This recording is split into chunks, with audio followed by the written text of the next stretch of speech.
So hello and welcome, everybody. What is going on? So we're doing the Ashita Joe podcast. Nice. It's been coming, and we've got four people here. Well, three people, including myself. Four people, including myself. Three other people. We've got Makenshi, Streaks, Charlie, and Nick, all here, and yeah, doing the Ashita Joe live stream. So how's everyone doing? Are there people there? I haven't opened the chat yet. I'm talking to you guys. Saladin, how are you doing? Oh, hey. How are you guys doing? Oh shit, Saladin, man. OG. He's always there. He's been waiting for like the last 5 minutes. He's the only guy in your Discord. He was actually did the Discord thing, right? Yep. Section. Yeah, man. Hey, Saladin, how's it going? Hype. Yeah, obviously all of us have in one way or another seen Ashita Joe, either the manga or the anime. How you guys watched it? Like, obviously, I know that mine, you actually watched the anime. But what about you, Nick, and you, Charlie? Let's go from left to right, I guess. That'll be good. All right. So, Charlie, I guess. Charlie said. I think it was summer last year that I read it, and I started it like in spring, but I kind of stopped reading it for a while. But when I got back on it, like, could not stop reading it. I was reading it like the whole month. I think it was like August I was reading it. It's just so good. I was addicted to it. I was just reading it all day, every day. So sick. I know exactly how you feel. I know exactly how you feel. Did you know so when you read it, right, Charlie? Were you inclined to watch the anime, or did you just want to go straight to the manga? I have some friends who have watched the anime and read the manga, and they all kind of said like the anime has some scenes that aren't in the manga, so I was kind of like interested to see those. But it's just in general I'm more of a manga guy, so I was just like, yeah, I'll read it. Okay. Yeah. Okay. What about you, Nick? I actually, as opposed to all the other series that I've watched, I actually did this the other way around. I first watched the anime, and I watched it recently. I'm not like one of those fans from that feel all the nostalgia building up. So I watched it, I think, maybe for the first time a year ago or something. I think it was, Ryan, like kind of, if I'm not mistaken, Ryan got me to watch it from Mointesh, from our Twitter group. And after I finished watching it, I read the manga as I usually do. So it was So I'm a recent addition to the series. Okay, that's fine.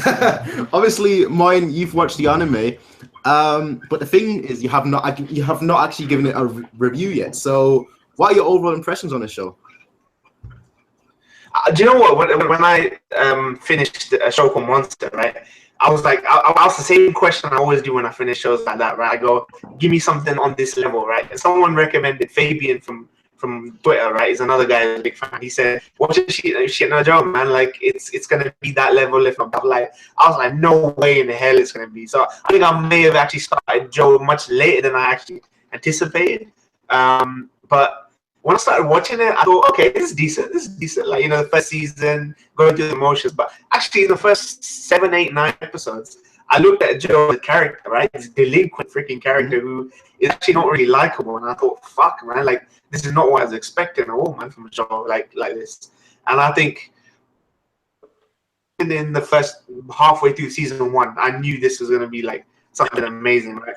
And we come off Ippo, right? I couldn't help but make those Ippo comparisons, right? Because Ippo is such a big boxing anime. It's still something that people love, right? People haven't seen Joe.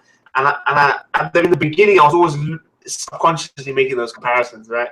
Is it like this? Is it like that? And then I saw the references and all that shit. But then I think as a character alone, Joe grew on me. So Joe now is my #1 character in anime. Like, Joe may not be my #1 anime, right? But my favorite character. Oh, wow. That's big praise. Yeah. So I guess by extension, the anime should technically be that, because the whole anime is about that character, right? Yeah. But just as a character, I think he's fucking fascinating. Man. Well, I honestly did not expect that. I mean, Joe for me, he's very high up, but I wouldn't have put him as my personal favorite. For me, he's definitely top 5 though. But now I'm actually gonna go back to what you just mentioned earlier about like the beginning, the first 8-9 episodes or so, or whatnot, you know, where you just go into the show and you're just thinking, is it going to be where's the boxing? Where's the boxing aspect? You know, this is not really about boxing so far, like the first 10 episodes, until you really meet Rikishi. So I just wanted to ask you guys, what do you guys think about like the first say 10 episodes of, well, in manga terms, the first, I guess, 20 chapters or so, considering they were not, you know, your typical sports anime and rather just took a different approach to it? I think that's something that Moyne mentions a lot in his reactions, that boxing here is just the setting and it's more about the characters. And this is the kind of show that like hits you unwittingly. Like on the surface, it looks like some. If I were to like come to the show and just like not expecting anything, just someone recommended the show, I'd look at a couple scenes here and there. I'd think it's like some cartoon that they would have aired in like the 70s for kids or something. But then when you get into it, you see the characters and you see it's not exactly what you expected, and it's just it's a breath of fresh air. Okay. What about you, Charlie? I think it's definitely like interesting because you watch like most sports series, like including Hippo as well, and 10 minutes into the first episode, just throw the sport into your face, and it seems like every character in the verse is obsessed with this sport. Like, I remember, I haven't watched Haikyuu, right, but my brother showed me the first episode, and I noticed that. I'm thinking of Moyne right now. In Haikyuu, it seemed that every character is obsessed with volleyball. Hippo, every character is obsessed with boxing, like, dominates the globe. Being Joe is just like nothing like that. The old guy here and there likes to watch boxing. And I think at first it's more of a setting thing, like what Nick was saying, but I think as it goes on, you start to realize that Joe's life would be completely different if it weren't for boxing. Like, if he stayed working at the corner shop, then, you know, he wouldn't be so like he was towards the end, where he was a bit, you know, it would have turned into a slice of life. Yeah. Well, you see, for me personally, I'm gonna get a lot of flag for this, but the first few episodes, I was, perhaps because I expected, you know, just be thrown into the sports, probably because I've watched so many sports animes, that I just expected, you know, we're gonna go right into the sports, we're gonna go right into the boxing. So I felt like within like the first 3 or 4 episodes, almost, we'd be, you know, starting like the boxing and whatnot, and then when it was like episode 20, and that's when it just started. I was like, is this really happening? Like 20 episodes in. But then obviously I got used to the characters so much, I was like, I don't really care. Even if it wasn't a boxing anime, I would have still loved the show. I think it's yeah. I mean, yeah. Go ahead. Sorry. Yeah, I'm just gonna quickly say that the first 20 episodes basically go off the rails, right? Them trying to get him straight, right? In and out of prison, doing out detention halls. Getting in trouble with thugs and police and all that stuff. I think that was a good way of developing that character, right? That was the most interesting part of season 1, apart from the stuff that happened at the end of Rikishi, right? Mm-hmm. I think because it wasn't about the sport, right? Because it can alienate some people. If you're too much about the sport, sometimes you can run the risk of alienating the audience, where you're bringing up all these techniques and things that just switch off, right? And that reminds me of Baby Steps, where they're like, I was just about to mention that. I was just about to mention that because I saw you react to that, and you just like tennis, right? But I never thought anime could make tennis sound boring, and that show made it sound boring. Joe's different. It was like, this is someone you can root for, right? He's down on his luck. He's basically walking from place to place, like, you know. And they built him up as a character. Yes, sorry, Nick. Yeah, I just first of all I want to say hi to the people who joined us, Tausif, Derek, Setis, and I want to Mozart wrote a comment, the fact that Ashita no Joe was not just about boxing make the anime timeless. I just want to like add to that. I think it's a testament like to the storytelling, to the quality of the storytelling, that the show, despite being a boxing anime, it doesn't have to lean on the boxing. It's not like Ippo, like if you take the boxing away of Ippo, what are you left with? You're not left with anything really. I mean, it's just you're left with a fisherman and some bums. It's like, but here it's just like it's a platform for character development. That's what I think. It's great.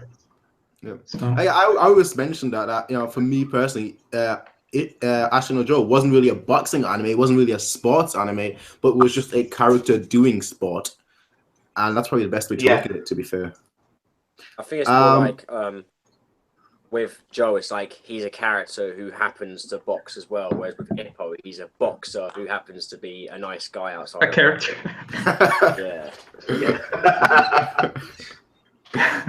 Well, all right. Let me ask you guys then the biggest question, because I think that's like the question that when you talk about Ashita Joe, there's a lot of moments that come to mind. But what's everyone's favorite moment in the show, like in the 2 seasons?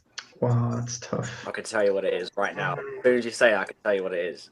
I mean, I assume that anyone who's watching this on YouTube has like read it, because if not, huge spoiler, right? Definitely is Death's favorite part of the series. That's so sad that I've looked at that panel so many times and just cried. The final scene? Wait, you mean Joe or Rikishi?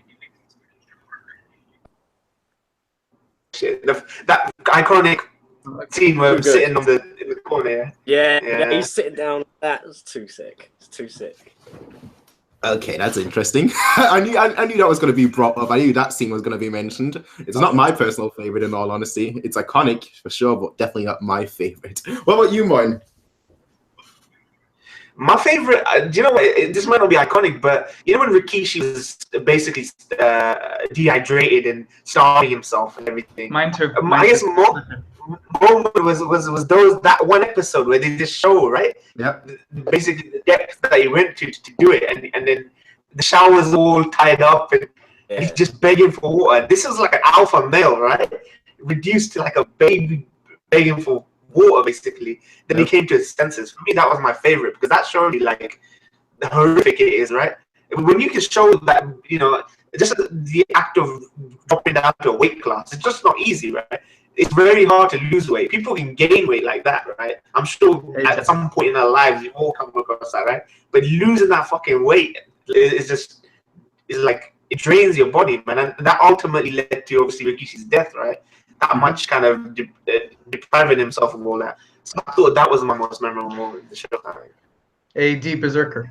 How's it going? Yeah. Well, I'm gonna have to say this. My favorite moment was probably Rikishi. His last scene. Not so much. I mean, obviously the scene with him being dehydrated and trying to lose weight was impactful, because that actually made me root for Rikishi in that particular fight.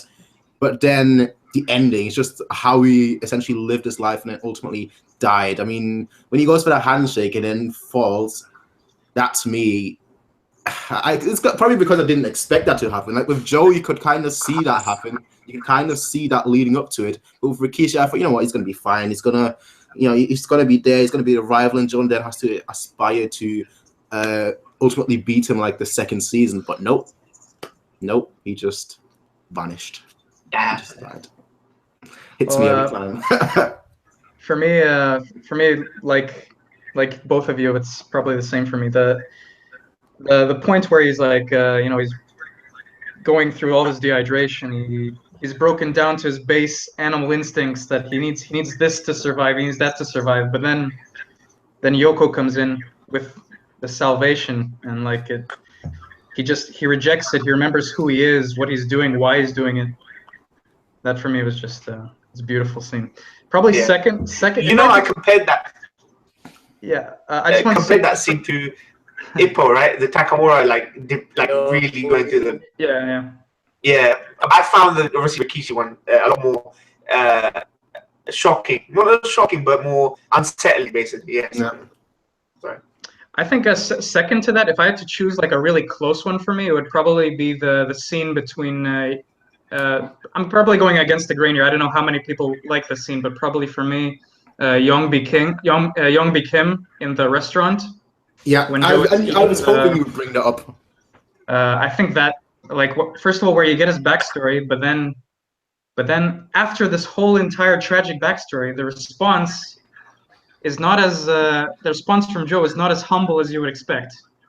So that kind of that for me was probably my second favorite. That was probably the darkest moment of the show, and that's kind of scary considering that this show has a lot of dark. Well, not dark per se, but a lot of people die, or a lot of people dreams are shattered and broken. But that was probably the most, just like the biggest WTF moment of the show. Yeah. Given an honourable mention. Given honourable mentions. I'm not saying it's my favourite scene or it's anywhere near like Joe's death or Rikishi's or anything like that, but I really like the scene. Don't know if you remember it. It's in season 1. If you're talking about the anime, they're having like this big party at the like original boxing gym, and Dante's doing like a face on his belly, and he's like dancing around. Oh yeah. That was like the most like wholesome scene in the whole. I remember that. Yeah. To see that. Even though it's funny to say that out loud, but I really like that scene. There is one scene I remember from the first Ashita no Joe season after episode 54 that wasn't included in part 2. I don't. Moin, is it okay if I mention this? Because I don't know if you're gonna ever watch that, like those episodes. I think I know yours. Can I? You know the part where Joe, where after what Carlos after the fight with Carlos, I think he runs away, and he joins this like underground boxing thing. Do you know what I'm talking about? I can't. My memory is kind of vague because I recently rewatched it with Moin, so I only watched the episodes he watched. But I remember there was something like that where he. Was that anime only? I think that was a filler. I haven't seen it in the anime. Filler at the end of the first season. Was it filler? Because I think I remember it from the manga. I could be wrong. In that case, if it's filler, then never mind. I like those episodes though. I like them. I'm telling you, definitely in the manga. That was super good. What? It was in the manga.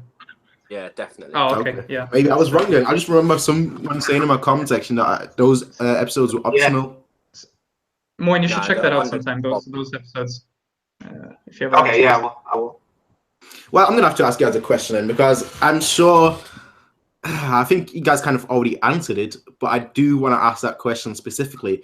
In that Rikishi versus Joe fight, who are you guys rooting for? Because I was 100% behind Rikishi in that fight. Rikishi? Really? Nah, my boy. Neither, man. Neither. It could go either way, and I would be fine with it, to be honest. That's a lot of Joe's fights, I think, for me. It's a question of...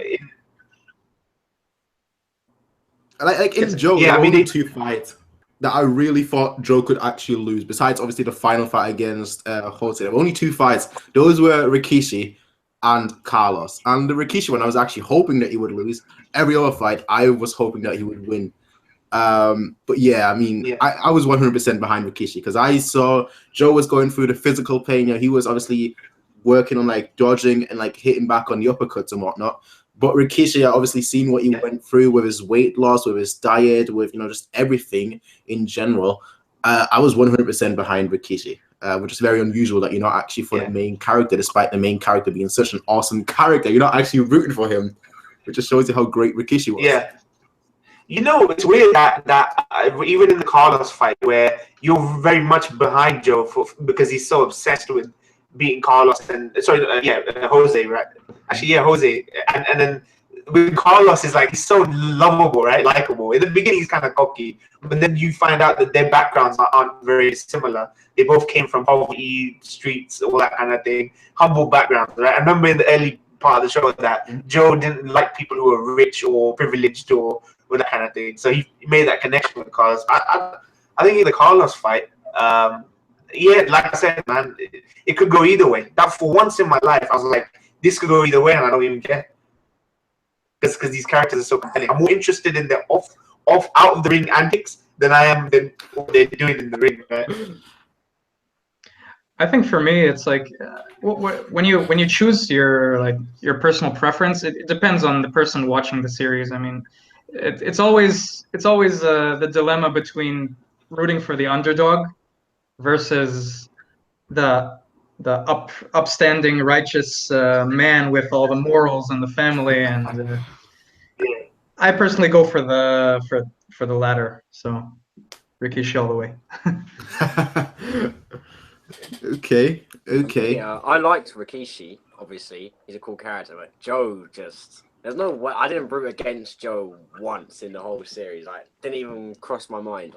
Joe is just too good for me to not root for him. I just love Joe. The charisma. I just couldn't root to not for him, even against Rikishi. I was like cheering on Joe the whole time.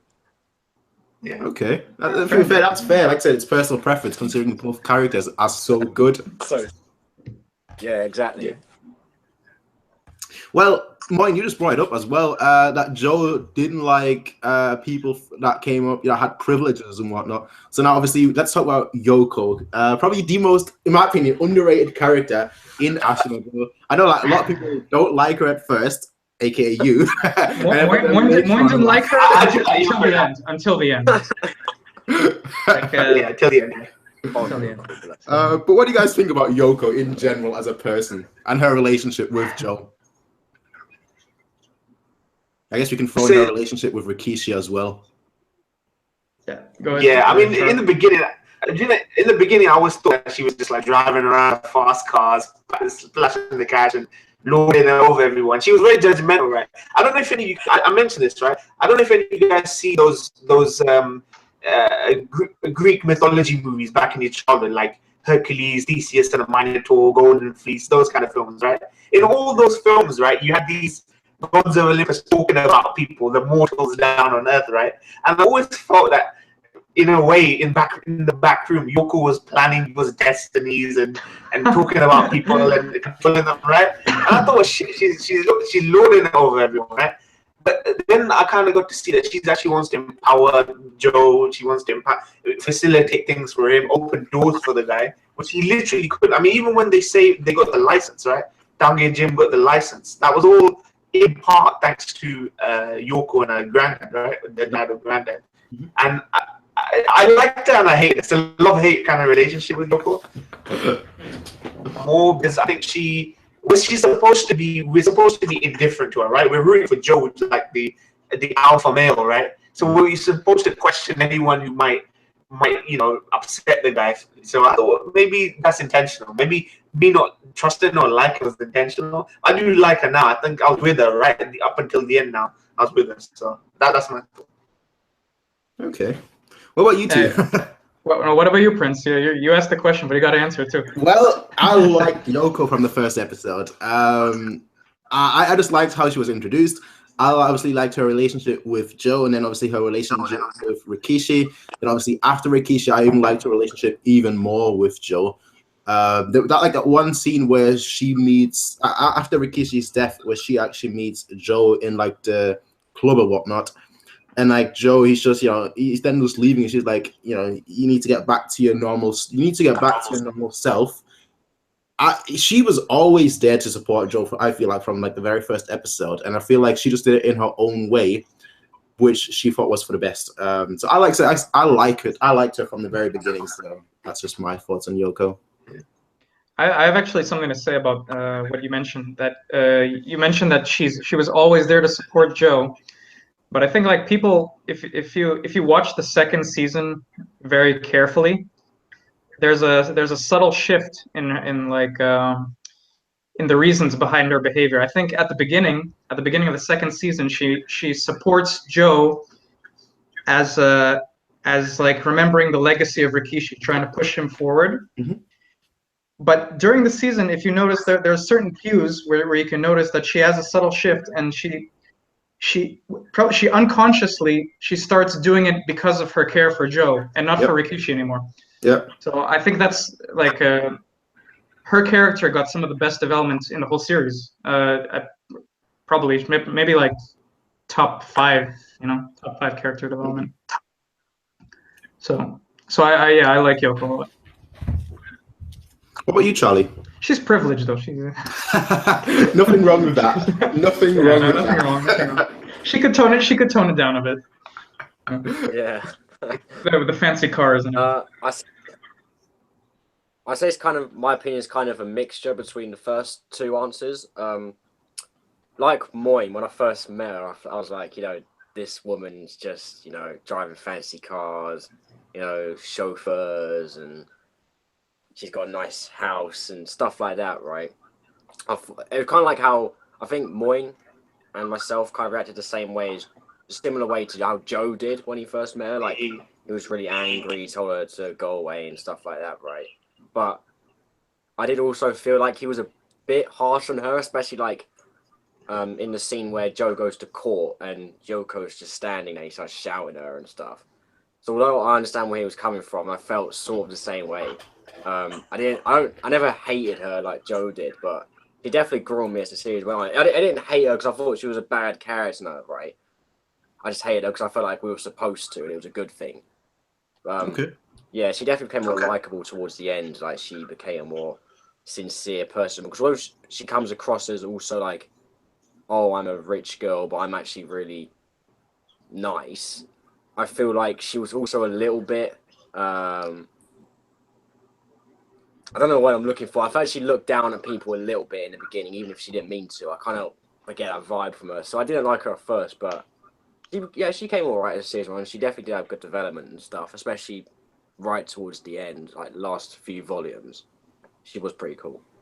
I think, like, despite her behavior, her intentions are like what redeemed her for me. She always had good intentions, and sometimes not the best way to go about applying them, but you know, it's what. What did you guys think of her? Like, right when we actually started to like her, like we were like, I'm starting to like her. She got rejected by Joe in the manner, right? What did you guys think of that, Prince? What did you think of that? I want to ask because I never saw that. I don't think she got rejected. What do you think of that? Well, honestly, I think we all saw it coming. I don't think nobody expected Joe to be like, you know what, I'm gonna listen to you. We're gonna go out of here. I'm gonna stop this fight. Like the second she mentioned, please don't fight. I'm in love with you. I was like, too late. Like too late. Too late. Yep. Like I feel like that one episode where like they're all in like the woods and what, like Joe and Dampe are in the woods and just like training in secret and whatnot. Like she tries to actually meet them. I felt like that's when she actually wanted to tell Joe that she liked him. Obviously, a lot of us, I think all of us actually thought that she was going to tell him about, or Dampe about him being potentially punch drunk. But I felt like, looking back at it, I felt like that maybe she was there to actually tell him that she's in love with him as well. Like both of these things. And if she said it back then, I think that maybe, just maybe, Joe would have maybe not fought. But I think it was already too late at that point, or even too late at the point in the woods. Too little, too late. Yeah, probably like around the Kim fight. If that happened, you know, around that time, if she told him around that time that, you know, I love you, please stop fighting, I don't want to see you get hurt or something like that. Even then, just because of what a character Joe is, I don't think Joe would have actually quit boxing. But I feel like that would have been a good time that, you know, he would then start to perhaps get feelings for her. I don't know. And then maybe slowly and surely think about his health more. Again, I don't know, considering that Joe... You know, it's funny that the women in Joe's life that actually liked him, Noriko clearly liked the guy. Yeah. She learned to like him later, Yoko. Sachi was the only one that was actually honest about it, right? Like, let's say, I'm going to marry you, we're going to have this wedding in the future and shit. And Noriko and Yoko both, it was too little, too late, both of them, to express their love. She ended up marrying, obviously, Dampe. I thought it was coming, right, which is great, right? But his love was only for his rival. Honestly, I mean, whenever he used to talk about it, he was never more alive than he was talking about Rikishi or Carlos or Jose, right?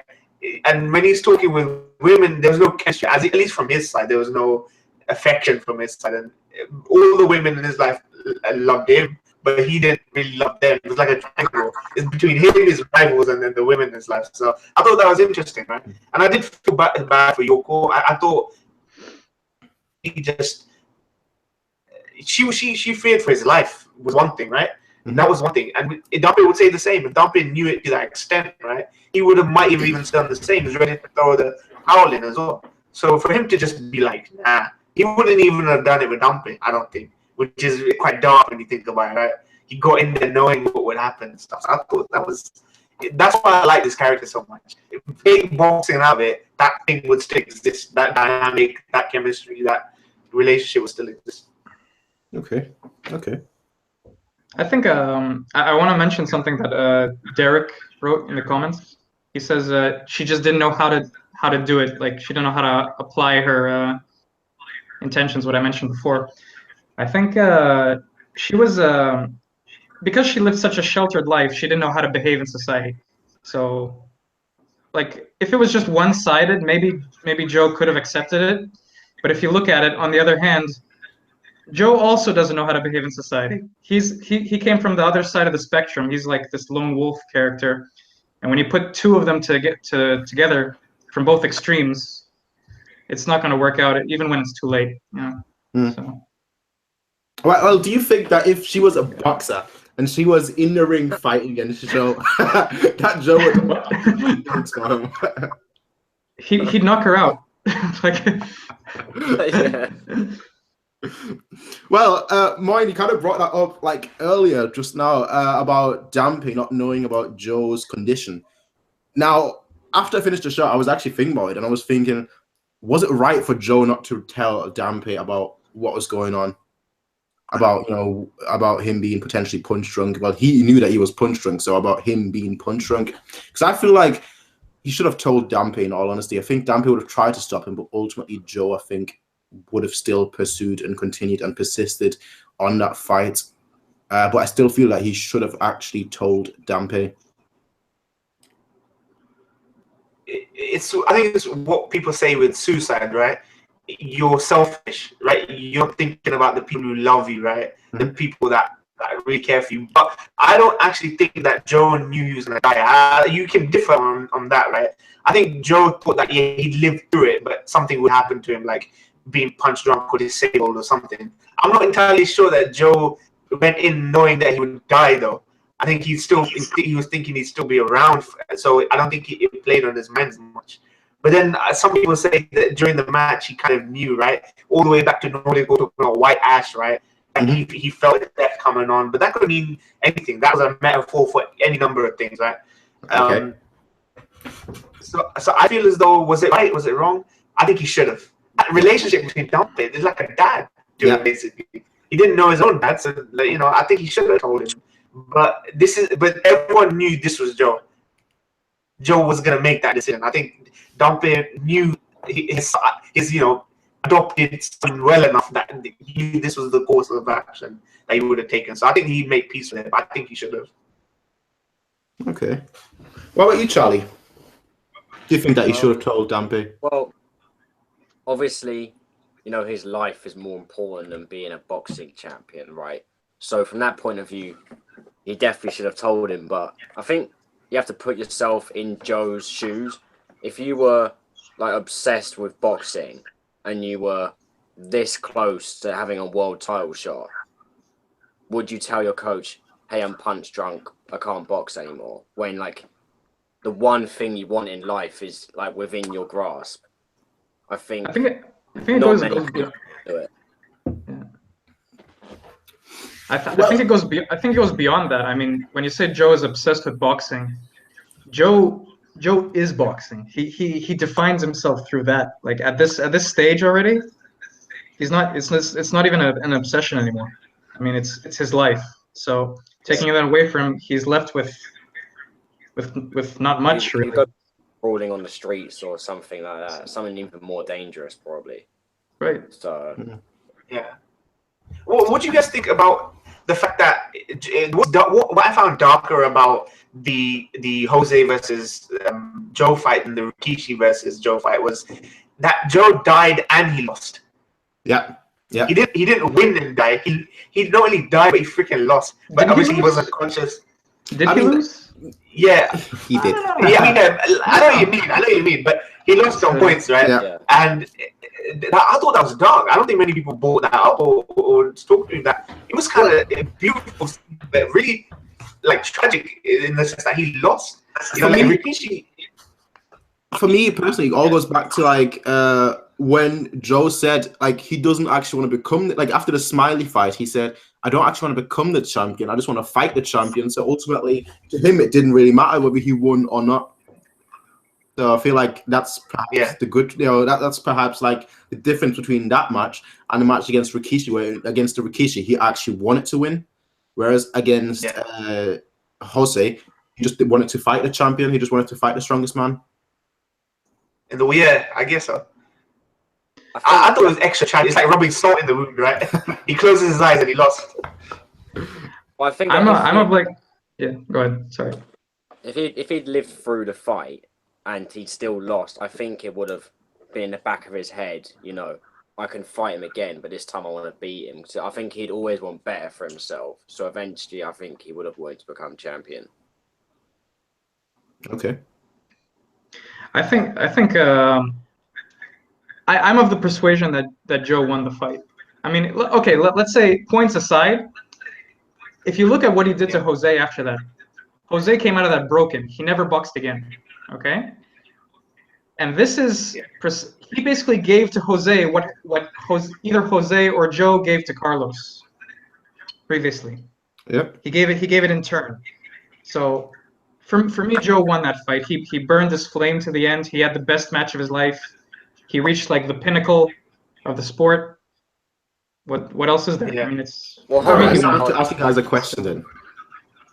Do you think that Joe died? Did he actually die? Yeah. Does it matter? It wouldn't have been as impactful if he didn't. I don't know if it matters really. I mean, it's he lived his life to the fullest, all the way to the end. So, okay, he could go on living. He could marry Yoko. He could have kids, but he'd obviously never box again because after that they discovered his. Let's say the series continues. Everyone knows that he's punch drunk, so obviously he wouldn't box again. But you know, I don't know. For me, it doesn't really. He was seeing Rikishi in his mind, right? The show and the flag on all of his opponents, basically. All his opponents left the ring in a really fucked up way, like either dead or punch drunk or the Grim Reaper. Yeah, so I think thematically, if he did die, like which I think he did, it makes it cohesive. It makes it a whole, right? That's the way he exited the ring, right? There's no walking into the sunset, right? Away from that ring, man. At the end of your career, so I think he died, but I think they even mentioned that a couple times in the series, like that. There's no silver lining for us, for we who live in this profession. It's you know, to the end. So exactly. We don't deserve to have the good life, to get married, to I'll say that to Jose. Joe's not that type of guy. You can't imagine him with family and kids and going to work and dropping off his kids. I can't imagine that exactly, because but you know, it's go ahead. The children they get on with the kid. Exactly, the children, like you saw how he interacted with the children. You saw how he actually, how the children loved him and how he loved the children. So in that case, I can actually imagine him with a child. Well, I can't imagine Joe ever falling in love with someone though, because like everything he did was always either for himself or for the kids. Like he had two women. Clearly, I actually showed no interest whatsoever. So I feel like at the end he actually accepted her love. To be honest, I got the impression that like he also realized that he had some feelings at the end. I could be wrong, though. I mean, I noticed like kind of from his response. So, but I really can't imagine Joe falling for Yoko at all. I think like I don't think he knows what love is. So kind of. Yeah. I think the thing is, I think he accepted that she loved him and he was fine with it. But I think it was more like, you know what, I don't really hate you, you know, you're a friend sort of thing. But I think if he was going to fall in love with someone at any time in the series, it would have been when he was working at the shop. I think that was the only time he would have ever fallen for anyone, to be honest. I'm reminded of Dragon Ball with Goku, like when they asked me, it's like about marriage, like what is that, some kind of food or something like that. So, yeah, same thing with Joe. Well, I'm actually gonna have to agree with you, Nick. To be fair, I actually thought that at the end of the show, he actually acknowledged her, especially when he's like at the seat and whatnot. You know, while he's in the boxing match, I think like the 11th round or whatever. And like Yoko's by his side, and she's like telling him, you know, go on, you have to do this. You're Joe, you can fight, go through it. And like he just looks at her, and then he gets a second win, second wind. So for me, I think that was perhaps the clearest indication of him actually having feelings for her, in my opinion. Night said us. Sorry. All right, goodbye, Set, as well. Let's actually bring up Set's questions. I was actually going to bring that up next because he said Rikishi versus Jose. And to be fair, I have to say Jose. As much as I love Rikishi, I think Jose would win easily. The guy was just a machine. Yeah, no doubt. Jose also has more experience. Yeah, Jose. So. I don't even feel the need to qualify that. I just think Jose. Right, let me actually change the question then. Carlos versus Rikishi. Carlos. I mean, we're not talking about Rikishi when he died. We're talking about Rikishi, you know, not having to go through the weight loss, him being essentially at his strongest.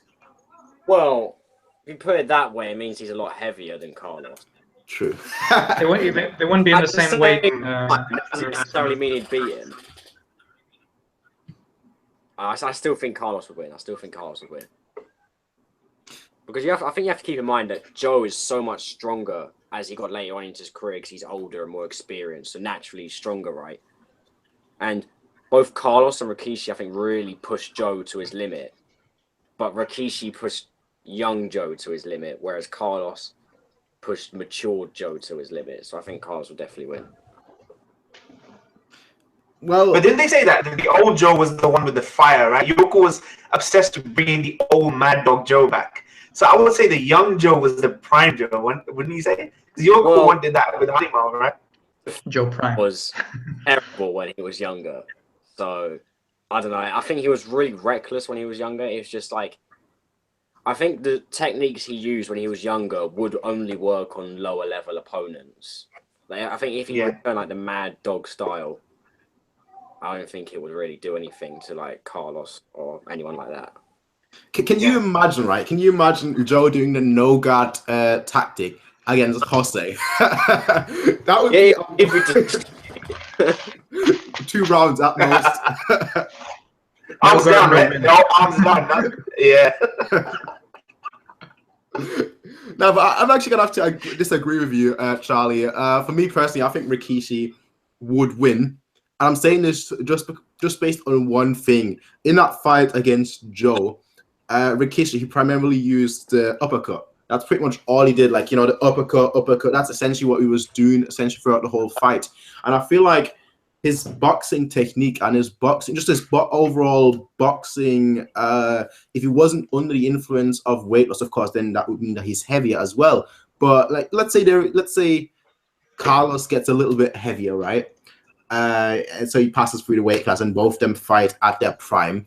I feel like Rikishi, he's severely underrated because he fought at such a disadvantage. So when he would actually fight in his best condition, he would actually put up a much, much better fight.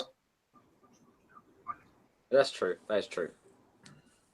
So I mean, that demon mode that Carlos went in, man, that was just like something else, man. Where he was like, it went dark and punches were coming out of nowhere. I mean, he was just there to make it look dramatic, right? But it was still pretty. That technique was so advanced. I think I can see the argument for Carlos, but I give it to Rikishi.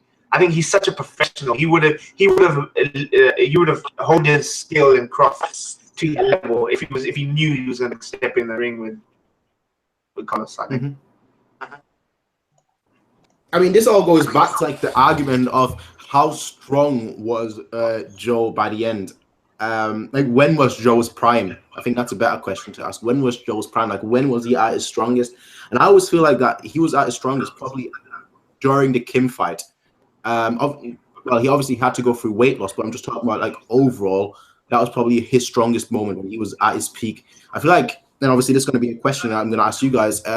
When you guys think Joe became punch drunk? I feel like that happened during the Kim fight. I feel like when Kim did his chum chum, That was essentially the moment that Joe became punch drunk, and after that, for me, he was weaker than he was in that particular fight.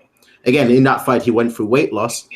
It went through very harsh weight loss, but I feel like technique-wise and just like ability-wise and just like mentally, that was when he was at his strongest. And so, based on that, I would say that him against Carlos, him against Rikishi, you have to factor in that for me, that was his strongest point. Whereas the Carlos fight, I feel like that's where he was close to his maximum, and then like the Rikishi fight, that's when he mentally was perhaps at his maximum, but obviously not technique-wise or physically. Yeah. So again, when you guys think that he became punch drunk, and when you guys think that he was at his strongest? I think the Carlos fight. I think that was his peak. I see a lot of people saying that in the comment section right now as well, that Carlos was Joe's prime. Yeah, I'd agree. Carlos. In the comment section. Oh, yeah, well, okay. No, I did not read those comments. That was my opinion. Just opened it. No. Yeah, I actually agree with all three. Like, I agree he was definitely during his prime during the Carlos fight as well, and I also think he went punch drunk during the Kim fight as well. I'm having a blackout now. What's the guy that always with the cards always said, "I'm the king"? What's the Smiley? That fight was the king.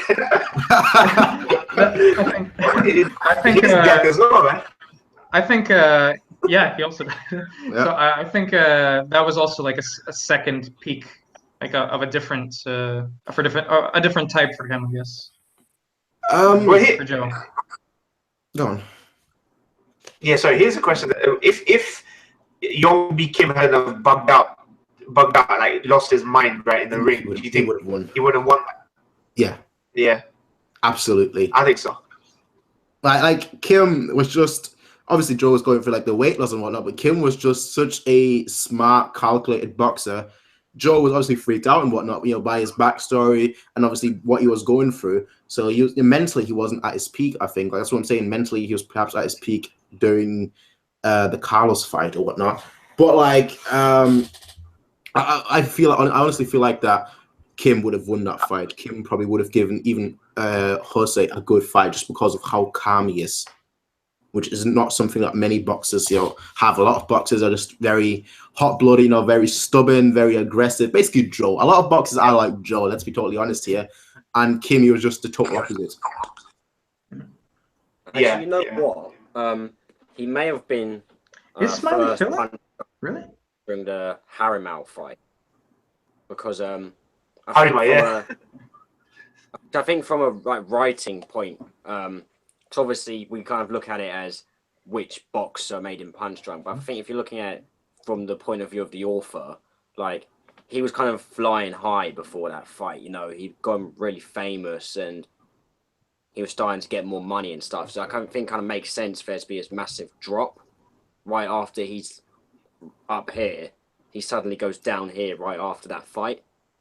And obviously, he kept getting hit during that fight because Harimau's like the weirdest boxer in the whole series. The moves that guy was doing, no, you can't do those moves in boxing. Definitely not. You do that in the real boxing match. You get this. There are two types of boxers you never mess with. One, you don't mess with people with PTSD. Punisher taught me that. Two, don't mess with boxers who are driven by chocolate. Those are people you stay away with. He's more like a Street Fighter match. That was. Yeah. All he needs now is discharge electricity somehow. Yeah, like Blanca or something. Yeah, Blanca. Yeah. Well, all right. Let's go back to that question then. Just to kind of ask you guys then, when do you think that Joe at his peak could have actually? Well, you guys said that Joe at his peak was against Carlos. Do you think that Joe could actually win against Jose at his peak then? No. I don't think there was any scenario where Joe would have beaten Jose. Like, I think that the match could have been worse than it was, if you know what I mean. Like, I think any other scenario would have been Joe getting dominated a lot more than he was in that final match. I think personally, if it wasn't for the punch drunk stuff, taking all that shit away and making him at this prime, I still think Jose would have won. Well, I didn't see any weakness. He discovered Jose's weakness in the ring about halfway through the fight, right? When Jose would grab people's shoulders, and it was only because he would diminish the power of the punch. So which he learned that he can't take punches. I think it would have taken Joe to find out Jose's weakness, and by then it would have been too late, I think. So I don't think there's any scenario where Jose would lose to Joe. I don't think there was the aspect in the fight, like where he where because of his punch drunkenness, the angle was different, and he managed to hit him. So he weakened him that way. So if he didn't have that whole punch drunk thing, then who knows? Maybe Jose wouldn't have taken as much damage as he would have in the first place, and wouldn't have become so fearful of him. You know, but we'll never know. We'll never know. Like so it's only speculation. Well, I actually kind of find it interesting. Those Redditor right now on the comment section wrote that I actually think that Joe would definitely win if he was at his peak because of his willpower. And obviously that contradicts Isn't that always the case for anime, right? It's second to Nakama power, you know, like that's... Well, you've got Nakama power because obviously Yoko was there. Yeah. And obviously Carlos was there as well, so you could say that that's the Nakama power up. But yeah, like I personally feel, obviously you brought up that he only really was able to hit Jose because of his punch drunkenness, but I actually feel that he could have had a much better chance because Joe rarely ever goes down. So, you know, I feel like, could you say that perhaps he was more resilient in that fight because he knew that he was already punch drunk and he just wanted it to be his last fight? Perhaps. But I feel like Joe wouldn't have gone down in that fight anyway. I think like he would have actually hung on the way he did in that fight, despite perhaps not being punch drunk in his prime. But do you think there was another crucial piece of that puzzle? Because he found out just before the fight that he didn't cause Carlos's cranium injury, right? That was a crucial piece of information. He felt guilty himself, right? Because the newspapers were saying that the reason he lost is because he was punch drunk from his fight against Carlos. But then he found out that, no, you're not the reason. Do you think that crucial piece of information changed the outcome of that match? Was more driven or less driven in that fight? What would you think it was? Like, how do you think that motivated? What was it? Can you repeat the question? I didn't hear you. Yeah, you know, like that piece of information, you find out that Joe wasn't responsible for the head injuries that Carlos had, right? But Joe felt guilty because the tabloids were all saying that he only lost to Carlos because he was damaged from Joe's fight. You think that piece of information changed things when he went into the Jose fight? Yeah. By his experiences, right? Rikishi carried him through the end of season 1 into the early season. And that news with Carlos, I think. I think like when any person goes into a fight, it's not just their physical state that like affects them. It's also their psychological like situation that they're in at the moment. If their mind isn't completely in the game, then they're not going to perform well. So yeah, I think it definitely affected it. Yeah. So, or the other way around, when you know. Yeah. I feel it could have. Yeah, I think it definitely affected as well. To be fair, I felt like he would have been much more vengeful if he thought that perhaps not vengeful, but I feel like he would have been much more. I feel like the fight would have had a totally different dynamic if he didn't find that out. So definitely, I would have changed a few things. I don't know how much that would change. I don't think it would change too much, in all honesty. But I think just the overall mood of that fight would be different. Yeah. They do mention though that like every boxer knows the consequences when they go into a fight, and they accept it as part of the sport. So I think just Joe was more resilient than we give him credit for. Yeah. I think despite him being aware that he was essentially the cause of giving Wolf Kanaguchi his like breaking his jaw or killing Rikishi or Young became everyone. despite him knowing all this, he sucked it up because he knew that he was part of something greater. So and that everyone going into it was aware of it. So I think Charlie, I wanted to ask you, when you read the manga, right? When Joe was throwing up because he couldn't throw a punch. What did you think of those volumes? When Joe was like throwing up every time he couldn't go for the temple. Those episodes were amazing. I thought it was really shocking, but I say the original emotion I felt was quite sad. Like I felt like I was watching the fall of a legend. Like it felt like his legacy was being ruined, but there was nothing he could do about it. I almost felt like those episodes made Joe more alive than perhaps other characters would, because not many shows would see. A lot of shows would have the main character be at the lowest or whatever, just so that they can then rise to the highest. But like with Joe, like these early episodes of season 2, it was essentially like Joe was at his lowest. After obviously the Rikishi fight, he was at his lowest. He couldn't hit somebody in the temple, and then he started to slowly rise. Not even at the top yet, but he just started to slowly rise. And then Carlos happened, and then he essentially fell again. He had to reevaluate what boxing is and whatnot, to then try and push on from that. So I felt like not many shows can actually make a character's rise or a character's slow rise have there be such a massive hurdle, such a massive bump in the road after they've already just gone through such a massive bump in the road. If that makes sense. I understand what you mean. The guy took a lot of knocks, yeah. I have a question for you guys afterwards. Just when we finish with this question, I have a question as well, so to ask you. Pose it. Are we done with this one? Yeah, sure. All right. I want to know, like, for each of you, what is the most, what's the saddest or most tragic aspect of this series? That, because the whole series is generally, it's the story of a tragedy in a sense, but also of like overcoming. But which part of it was the most tragic for you? I'm gonna have to answer that question last. I need to think. I need a minute or two to think about that question. So somebody else start. For me, it's easy. For me, it's the Carlos. Seeing Carlos, who's like the height of his game, and being like a punch drunk and disabled. A shell of his former self. Kind of. A shell of him. I cried. That was the first major moment that apart from the Rikishi thing, where I was like, fuck, man, like.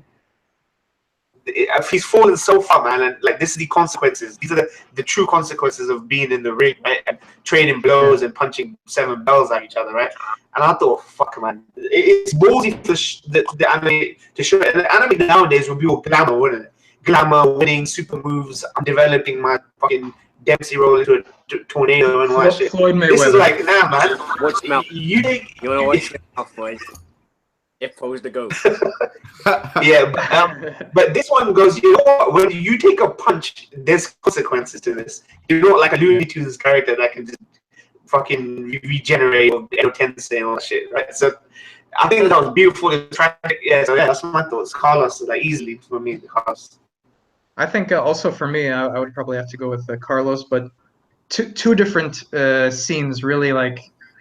They completely broke me. There was the one scene where they're trying to dress him up, and he can't even button his own shirt. Yeah. And Joe as well tries to button him, and he can't do it either. And that scene absolutely broke me because you realize that you see this man who's already broken, and one who's on the path to becoming what he's going to become. And the other part is also with Carlos, as it happens. Carlos is the most tragic. The other part would probably be during the Jose fight, where you see him you see him cheering for Joe all the time. He's saying, "Fight, Yabuki, fight!"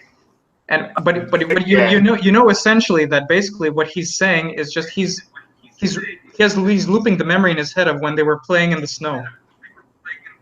Yeah. So. And he's like, that episode's beautiful as well. Those parts hit me the hardest, I think. What about you, Charlie? There's so many good ones to choose from. But I think let's cut out the death scenes, right? Because I think that's a bit too obvious. Okay. I don't know what like scene I'd say, but what like part of the series. I think I'd say the underground boxing really.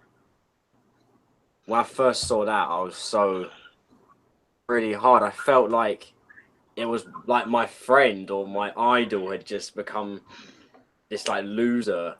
But he was on his path and just dropped off. I thought it was really sad. I felt really bad for him as well because Damn you for making us attached to these characters. I felt like he was my friend I was looking at, and I just wanted to help him, but I don't know. I can't even describe it. It just hit me so hard. I felt like there was this big hole missing. I was like, it felt like, or maybe even like I'd been this big boxer, but now I'm just this guy fighting against random.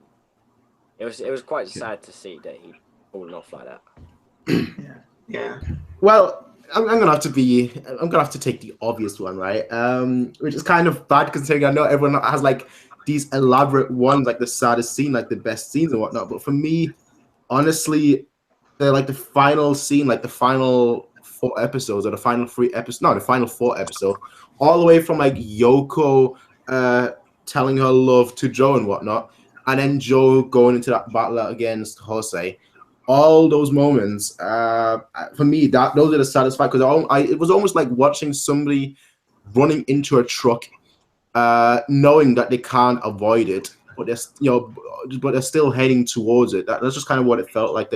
So that's gonna, you knew that something was gonna happen. You knew that something was gonna happen in those episodes. Like it wasn't gonna go well for Joe. I feel like that. You all, I think, kind of all knew that. He wasn't gonna go out of that fight being the same person that he was. And so I almost felt like, oh boy, I'm going to have to watch him right now. I'm going to have to watch him knowing that he actually knows it himself, knowing that everyone around him, like Yoko knows it, that he knows it. Perhaps Dampé, he didn't know it, right? But everyone else knew it. Jose, even throughout the middle of the fight, knew it. And like everyone knew that he was punch drunk. Everyone knew that he was heading towards essentially either death or serious injury, and he just continued going in his path. He just continued walking forwards despite being almost at his limit already. So for me, just those whole last 4 episodes or so were just hit me the most. Probably the first time I actually teared up on camera. I remember that. Yeah. Well. Let's shift to something happy, exciting then. Yeah, there are. You have to remember there are happy things in jokes. There are happy things. Yeah, but there are a lot. I think people forget. Yeah. So. Don't be cheap, man. Well, let me ask you this then. Do you think that Nishi, I feel like he's also one of these like underrated characters. I wasn't a massive fan of him. I've never really been a massive fan of like these friendly giant kind of characters. But do you feel like he had perhaps the most development in all of Ashino Joe? And what are your stance on him? Because obviously the first time we meet him, he's like this big leader at like the prison and whatnot. He's like the big boss. And then later on, you just find out that he's the most softest person. That he essentially at one point was like scared of like punching somebody and fighting and whatnot. And then like later on, obviously, then he becomes a boxer. He cheats his way through it. That one scene where he goes out at like midnight and whatnot just to like get some ramen, get some food and whatnot. And then like later on, he actually starts to love the sport. And then once he starts loving the sport, his hand gets broken. So do you feel like that? And then obviously later on he gets married as well. So do you feel like he had perhaps the most development in all of Ashino Joe? What is your stance on Nishi? What's interesting is that in the beginning the show is kind of like, because of the way we follow Joe, right? We think that Joe can't have the boxing and have the family, can't have both worlds, right? They make it look like that.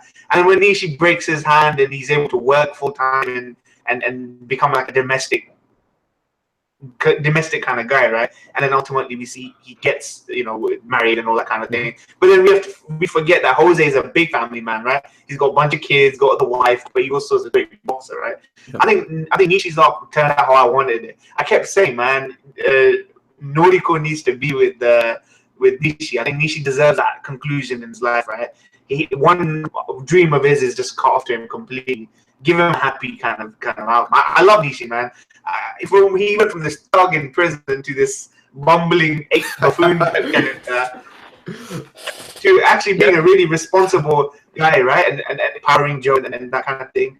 I think they nipped it in the bud really quickly, right? They just go, took his hand, and now here he is working on the side of the kind of thing. It would have been interesting to see him go a bit further, but I think the focus was squarely on Joe, I think. So that sacrifice, maybe for the sake of story, was decent, I think.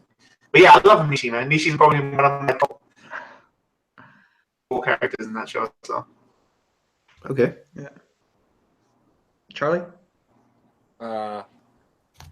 It's interesting to say, like, did Nishi have the most development? Because I think the only reason I say it's hard to say that is because we only knew him as a thug for like a very short amount of time. So it's kind of hard to even remember that when you think of Nishi, right, you instantly think of this like really lovable kind of like don't drop the soap. Don't drop the soap. You don't think that sort of guy. You think of like someone who'd never be in prison ever. And even when he gets moved like the big prison with Joe, he's already developed into this like softie, right? So I think it's hard to say at the most development just because we barely knew him as a thug. But I do love Nishi. I'd say he's my 3rd favorite character underneath Joe and Danpei. I always liked. I've never loved, like Nick said, like these big friendly giant characters, but I've always really appreciated them when they're there. I don't know, it's just something nice about him. I don't know, I like him. You know what the dynamic between Nishi and Joe reminds me of? Has anyone seen Robin Hood, the Disney movie? No. He's like Robin Hood and Little John. Robin Hood and Little John from the Disney movie. Oh, Robin Hood. Yeah. The big bear and the fox. It's kind of same similar dynamic, Berserker in the comment section mentioned George and Lenny, and I can definitely see that resemblance. Let me pick up Robin, George. Yeah. Oh yeah, you mean of Mice and Men? Of Mice and Men, yeah. Mice and Men, yeah. So yeah, I suppose that works. He's kind of well, I mean, Charlie, you kind of brought it up. Top Cat as well. Top Cat and his little purple cat buddy. Yeah. Well, once you actually start thinking about it, like Nishi and Joe's relationship kind of reminds you like a lot of different shows, to be fair. Archetypes basically. Pretty much, yeah. But Charlie kind of mentioned that just then, like I think Joe is like the first one, like the progenitor of the archetypes. So, if you think about it, in a sense. I'm sure like a lot of characters were based on their dynamic, like a lot of relationships. That all depends. How famous is Joe in the West? It's very famous actually. It was Moyne wasn't sure if they ever got a dub, but it was actually the show was marketed to the West as Champion Joe or Rocky Joe, kind of it was very Western. So it was promoted as like kind of a character which is similar to Rocky Balboa or Rocky Marciano or something. So yeah. So yeah, it was popular. So. Okay. Well, interesting. And I'm gonna have to look at other shows. Little tidbit. Yeah. But anyway, what we're saying just then, Charlie, you mentioned about your top 3 characters. I'm gonna ask you all a question, and I'm gonna answer this question last, considering I have to actually think about it. What is everyone's top 5 characters in Joe? Which I think is probably going to be a very difficult question to answer, considering that there's so many great characters. I didn't get ready for this. No. Well, top 3 or number 1? Top 5. Top 5. Okay. See, I think everyone's going to need some time to think about this. I think I know my number 1. I think that's pretty much guaranteed. I know my number 2 as well, and my number 3. But after number 3, it becomes very difficult for me. So that's why whenever one of you guys is ready to answer that question, I think I have my top 5.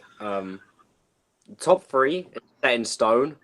4 and 5 sort of change, but I think I know what order I'd put them in. So I think I say to Joe first, definitely. Yep. Definitely Danpei second, and Okay. Nishi third. Okay. 4th, Carlos, and 5th, Rikishi. Ooh. Oh. Damn, that's close. Oh. Well. I've got mine. Okay. Number one, Joe. Number 2, Danpei. Number 3, Sachi. Sachi is a brilliant character. Man. I mean, think about it. Really? Number 3, Sachi. Yeah. Number 4, Nishi. And number 5, Rikishi. That's pretty good. Okay. Yeah, I respect that Danpei in second place, man. I love Danpei. Yeah, Danpei. For me, I'd probably rank Joe. I mean, Joe, of course, he's got to be in the top 5, but I don't rank him at the top of the top. Hey, I'd say for me, careful about what you say. I know, no, he's in the top 5, but he's not number 1. For me, number 1 would probably have to be Rikishi. Okay. Number 2 would probably be Jose Mendoza. Okay. Number 3 for me would be Carlos, and then afterwards Joe. Okay. I know it's a strange opinion. I know it's a strange opinion, but it's everyone resonates with characters for different reasons. Yeah, I can understand if Joe would be one. I can easily understand. Yeah. Charlie's getting pissed. I'm sorry for that, Charlie. I put the top 3. All right, no, I'm gonna change it up a bit. I'd say the top 4 for me are roughly equal. Okay. They're equal for me because I love them all for different reasons. Okay. Number 5, Gondo. You see, he is a good one. He is a good one. I like Gondo. I just like his character. He's the kind of the Yakuza brute that they added just for kicks. Yeah. So. Yeah, I like that. I like that character. Yeah, he's a good character. Yeah. So he's number 5. Joe fights against him and whatnot in the ring and against his goons. That was such a great episode. And then he obviously says, Joe, I think you there's no way I could have gotten stronger. Perhaps you gotten weaker. For me, that spelled the end for that spelled the end for Joe. That was okay, something's up with him. But yeah, I'm gonna give you guys my top 5, and I'm pretty sure you guys have all left out one character. I'm actually disappointed that you guys left out. So number 1, Joe. If this was just season 1, I would have said Rikishi, but just overall the 2 seasons, I'm gonna say Joe. Number 2, Rikishi. Number 3, Carlos. Number 4, Danpei. And number 5, Yoko. Knew it. Yoko's actually a really well-written character. Probably one of the better written characters in that show. Yep. I can't believe you guys left Yoko out, considering she's such a main character, and she's such, in my opinion, such an awesome character. Yeah. Prince satisfying the SJWs in our comment section. Let's have a look. So Redditor, he gave his top 5. Number 1, Joe. Number 2, Rikishi. Number 3, Carlos. Number 4, Yoko. Number 5, Danpei. You see, his list is very, very similar to mine, except Yoko and Danpei are in different positions, which I can respect. That I can respect. At least Yoko is on that list, unlike you guys. Someone asked the chat. Someone asked the chat if Haima is anyone's top 5. No, for Yoko, I'd say Yoko was she's one of the best. She's one of the best written characters, but I wouldn't say she's one of my favorite, my personal favorites. I mean, I can concede that she's written very well and she gets some of the most development, but I wouldn't say that she's I wouldn't say that I feel for I don't know. Yeah. You get what I mean. So, I agree with you on Godamaki. I think that guy could get on spin-off. I'd watch the spin-off with Godamaki. totally. He is in that one. Just him hurting people. Give me your money. That would be a fun show, to be fair. That's probably the most interesting top 5. Derek, Campbell wrote Joe, Danpei, Rikishi, Carlos, and then Kim. Oh shit, Kim was interesting as well. Yeah, I can see that. Yeah, like Kim has a really interesting backstory as well. Exactly, and like he's one of the few people, I think probably the only one that we actually got a backstory to. Like even Joe, we didn't get a backstory to. Carlos, I mean, we saw like one episode of him in his youth boxing. Yeah. Sorry, that's Jose, not Carlos. Jose, we saw one episode of him as a child boxing. Carlos, we just found out that he grew up in Venezuela, and we didn't really get like even Joe, the main character. You usually expect the main character to get a backstory, but all we saw was him just running away. That's it. Yeah. What do you think of Smiley's development? I think he got short, like he got kind of screwed. I think they could have gone a little bit further with Smiley. He was such a memorable character, right? Well, he had the catchphrase. Somebody mentioned that he was filler. Yeah. Apparently it was filler. But it's kind of odd when you think about it, considering I thought he was such a great character and whatnot. With him with his cards and whatnot, like Joker. I was like, yeah, he's a pretty cool character. Oh no! Why is he driving? Why is he driving after a fight? Yeah, I was expecting Smiley's death to have an impact, like a thematic impact, but it had no impact really on Joe, apart from the fact that he's just one in a long line of boxers that dies and leaves the ring, right? So I feel the Smiley was kind of like a nice semi-comedic, lively character. I think maybe he could have got a bit more, right? A bit more impact on Joe, right? Joe didn't see him the same way he saw all of his other rivals, right? In my opinion. So Smiley actually kind of reminded me of me a bit, to be honest, because like whenever I feel bad or something, or I'm depressed, I also go for a drive.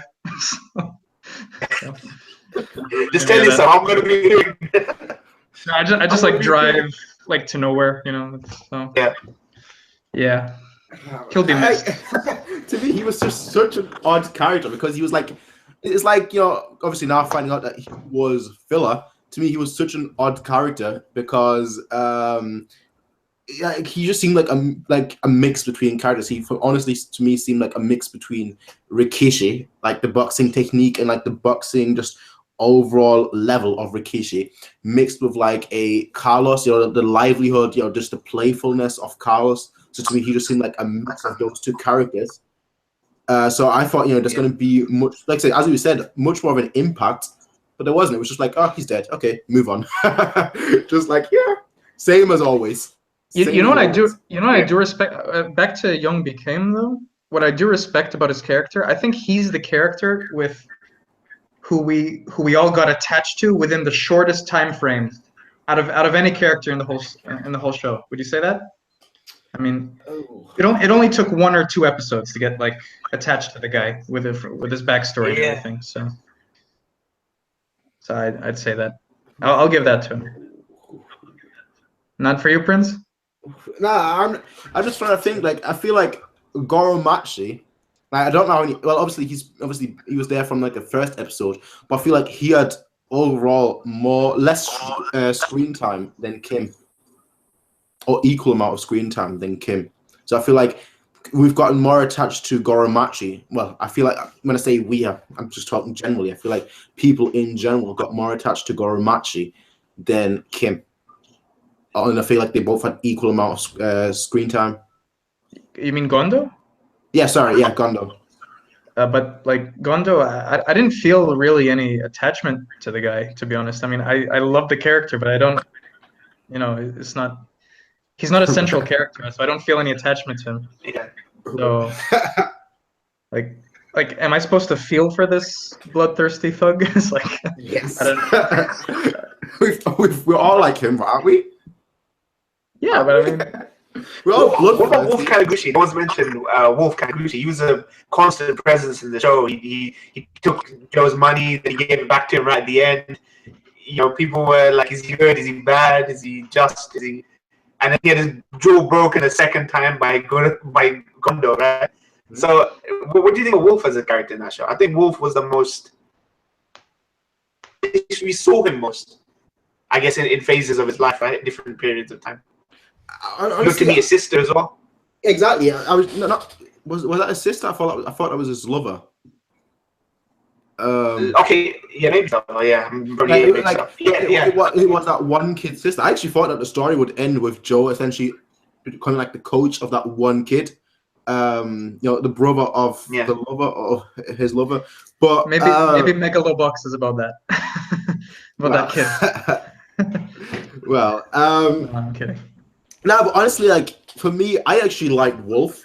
And I really sympathize with him when his jaw was broken, and even like in the first episode of season 2, when then Gondo kicked his jaw, and you know, it made it even worse. Yeah. But for me, like, this is gonna sound horrible, but for me, he became just such a scumbag when like he asked for the money and then ran away. Obviously, he was redeemed towards the end, like you know, when he actually gave the money back. But I felt like at that point it was just almost too late. I feel like at that point it was just like. Yeah, you're giving the money back, but you've not said anything. Like you've not, you know, had a talk with him. You've not said, "Yeah, I'm gonna give you the money back eventually." You just disappeared and then returned one day. So yeah, it's true. Yeah, they were wrapping him up. I think they're wrapping up that guy's character. I think more than anything, by him giving the money back and stuff. Yeah.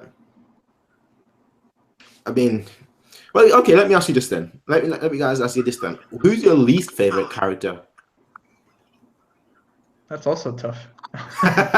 That's what we're here for, asking the difficult questions. I never really felt much for not Yoko. I'm blackout. Shit. The other chick. Oh my god. Nishi's wife. Noriko. Yeah. Noriko. Sorry, I'm a bit wasted. So Noriko. I never really felt much for her. I mean, she's nice and all, but you know, there's nothing there. I mean, she's just a plain nice girl, I guess. Okay. I don't know. I guess out of the main characters, I think probably her the least. Okay. So. What about you, Charlie? Least favorite. I don't know. There's so many characters. There's nobody I dislike. That's the thing. Okay. I think at one point or another throughout the series, there's always been a time where I've really liked a character. Like even I guess like just like you know, there's like the kids, right? But if you look at them individually, right? Even with them, there's a time where you like one in particular more than another one. I think it's just a good series at making you like every character. I don't know if I could choose at least. It'll be choosing the worst of a great bunch, basically. Okay. I really don't know who I'd say is my least favorite character. I like them all. Okay. That to be fair, that's fair. But it would have to be someone who's just like doesn't even cross my mind when I think of Joe, like the head of the boxing association or something. Well, a lot of people are saying Harumo in the comment section. Saljin mentioned Aoyama, and I don't know how you could hate Aoyama. Like he was just Aoyama. He was just there. Aoyama was awesome. When they brought him back at the end, that was awesome. Exactly. Like things that he works at like a store or something. I don't know. What when they brought back Skeleton at the end, that ended it for me. That was like Joe, best show ever. What about you, Moin? Who's your worst character? I'm with Charlie, man. I can't think of anyone. Like I said, I'm clutching at straws. So Yoko's granddad. I didn't really care for this character. Yoko's granddad is kind of cool though. He's rich. He's not cool. He's just motivation. He's rich. I can't much respect that. He's a wholesome guy. I think he's worth. I think he's a wholesome guy. Yeah. Yoko's dad is kind of like the guy who at some point in his life kind of like probably had it all. He was like, you know, world is my oyster, and then at some point he kind of like fell, you know. Yeah. I don't know. That's the kind of impression I got from him, that he was and he just threw himself into the boxing world or something like that. I don't know. Okay. Yeah. We don't get any backstory from him, so obviously we can't feel for him. So He's just Yeah. part of the environment, I guess. I'm going to mention a character that none of you have mentioned yet. And the thing is, I don't actually know his name. I already forgot his name. And to me, he's not really the most hated, but out of like the main cast, he is the one who, to me, just had the least impact. And when I say the main cast, I'm not including like characters such as Wolf and whatnot, because otherwise I feel like Wolf would have been very, very low on my list of characters, or very, very high on my list of characters that I don't like, just because I don't like how he ran away with the money. But from like the main cast, from the main recurring cast, it's the reporter. The guy that keeps essentially keeps giving Yoko and Joe information. I feel like Rikishi 2.0. I didn't hate him per se. The main cast, he was like the weakest. He's shady. He's kind of shady. He fits that role perfectly, and he looks like a Rikishi a bit. And he's the guy that looks the most like Rikishi. And I'm like, he's always driving around with him in her cars, right? The report guy. You know who he reminds me of? You know why I like him in particular? He reminds me of a hard-boiled detective from Gintama. No way. You know the hard-boiled detective, like with the music, with the jazz music playing in the back. If the jazz music starts playing like from there, it's like it would probably fit the scene. You know? Hard-boiled. Yeah. But just while we're talking about like more obscure characters, I just thought of something funny. Do you guys remember that prisoner who was like bald? He's just got like a few strands of hair. And, like, Skeleton. Yeah, I mentioned him before. Skeleton. Yeah. That guy is so funny. I remember Moyne, you said one of the funniest things in one of your reactions. Like, he tells Joe, like, you're going to die in there, and you're like, you're already on your death. The corpse. Yeah. Death. He was memorable. He was memorable in that prison arc, right? I think most of them were really memorable, yeah. Yeah, the prisoners were pretty cool, I think. I actually really like seeing them at the end, and like it's the end of second season where you just see them all. I thought that was awesome. Yeah. Like they kind of all got like no character. I'll be right back, guys. All right, no worries. Like all the characters were remembered. All the characters, you know, they had some sort of story. You know, maybe not the greatest story, maybe not the best story, but like even just like these random fights that Joe has. You know, Wolf obviously was like his first big fight. Was that his best fight? No, but Wolf, you know, he had a subsequent story. Obviously, Carlos probably being like the best example. He was obviously a major character, you know, major fight, a major opponent, and then he had an awesome, an awesome subsequent story to him as well. So like each character was not forgotten. Each character had a story to tell, which just made, like I said, it just makes the show feel much more alive than other shows where you just see a character. You know, you just see you just see Joe fight and whatnot, and after the fight is over, that character disappears forever. Yeah, there's no small parts, right? Yeah, there's no small parts for these, even the side guys, I think. One thing I wanted to ask you guys is, they really cut back on showing us much of Joe's childhood. Put them in moments that was really important for us to see them, but they really tried to keep that to the minimum. Joe as a kid. Do you think that was a good decision? Do you think you would have wanted to see more? Do you think it was fine that we did see more? It doesn't matter because he's been the same all since childhood?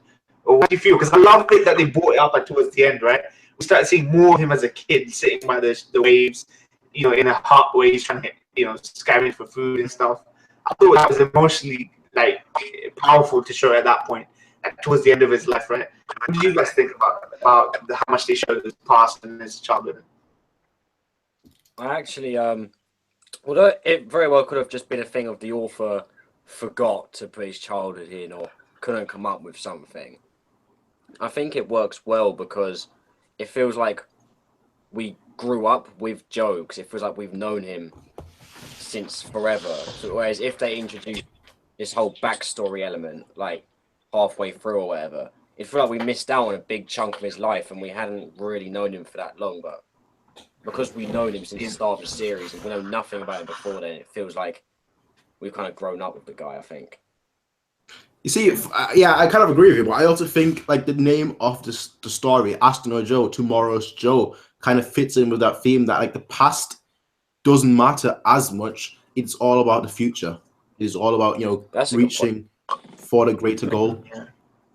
So that's why I don't. That's why personally, normally I like seeing the character pass, but in this case, I was like, you know what, it's fine. I don't need to see it. There's even like I was reading somewhere about the final scene where I think I mentioned this to Morgan, but at the final scene, he looks downwards. Where he's on the chair and he's his head drooping. Yeah.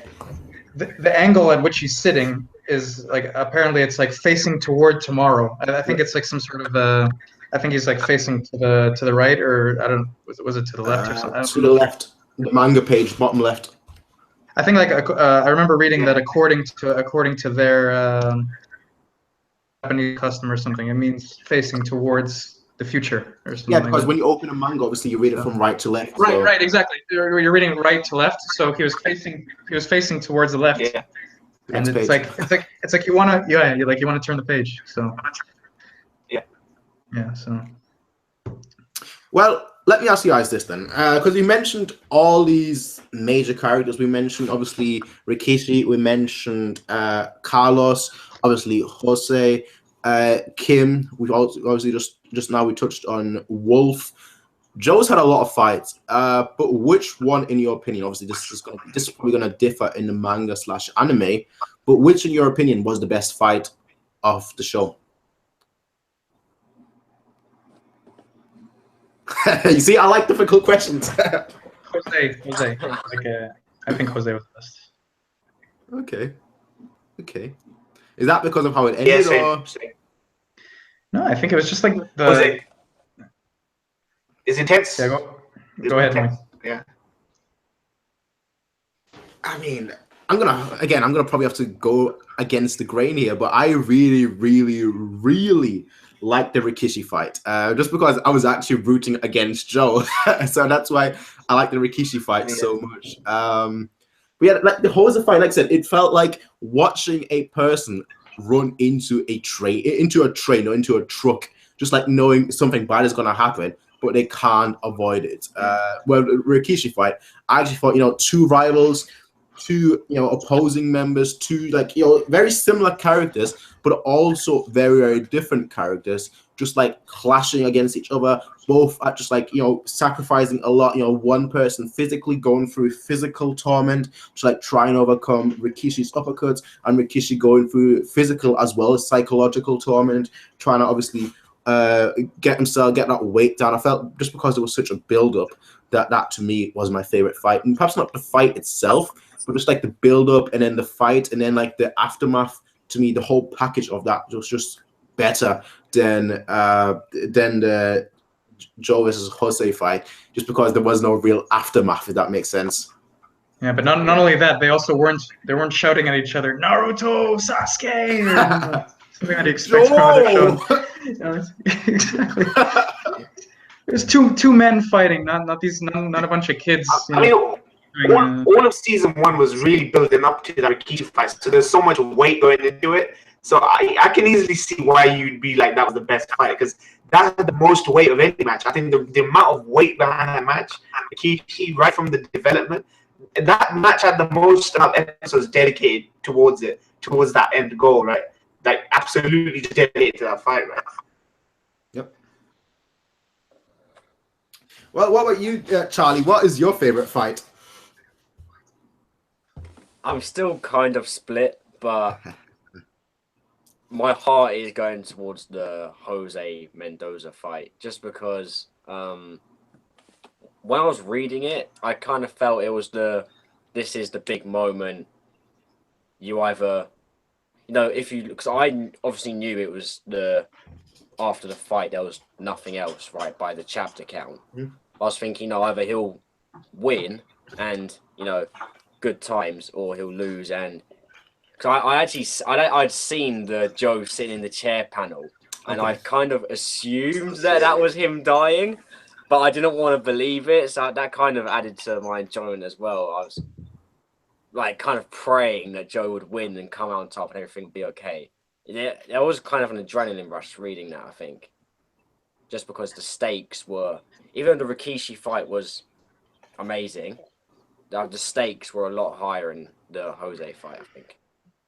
Well, here's a good question. You think that Do you think that having the show spoiled for you? Because I was having this argument earlier, like a few weeks ago with somebody. Do you think that having the show spoiled for you, especially like the ending, made it better or worse? Because I feel like Ashita Joe is one of these shows that if it gets spoiled, it kind of ruins the enjoyment. But like, again, somebody else was saying that it made it better for them, that they actually knew what's going to happen. Prince, can I stop you for a sec? I just want to mention something. Can you imagine Khan starting reactions to this? You mentioned that, and then getting spoiled.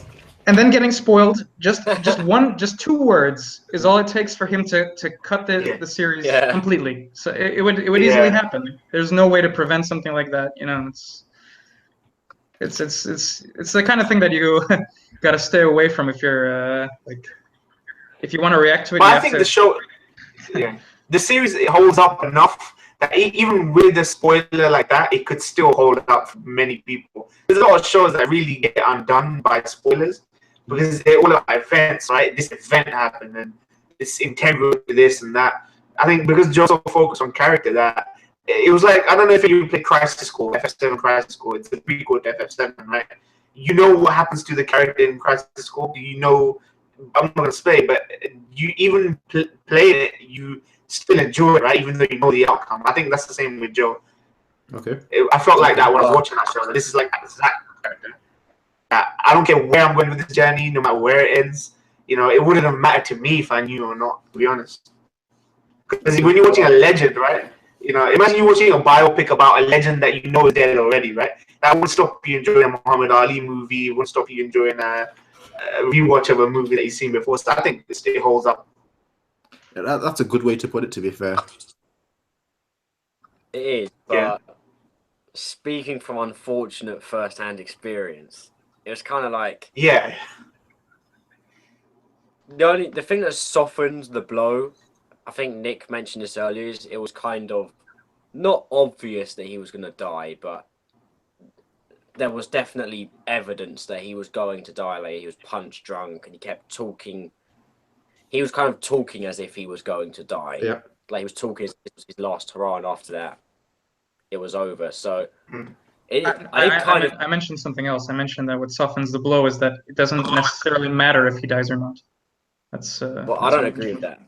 I actually really disagree with that because I know what your point is, but because I love Danpei almost as much as Joe, when he died, one of my first feelings was, what does Danpei do now? Because I felt so sad for him because he was the last person to talk to Joe. You know, that's a good point. Words like, I feel like Danpei's dream was passed on to Joe, right? And he obviously, you're supposed to realize that. Actually, he doesn't hide it. But he got as close as you could possibly get, and he failed. And he'll probably never get that close ever again. So it was kind of like, not only did Joe fail, but Danpei failed as well. And I don't know. I just can't. I really want to know what happened to the characters afterwards. But at the same time, it was. We're just gonna have to disagree on this, like, completely, I guess. Yeah, I can see your point. It's 2 points because I feel that Joe.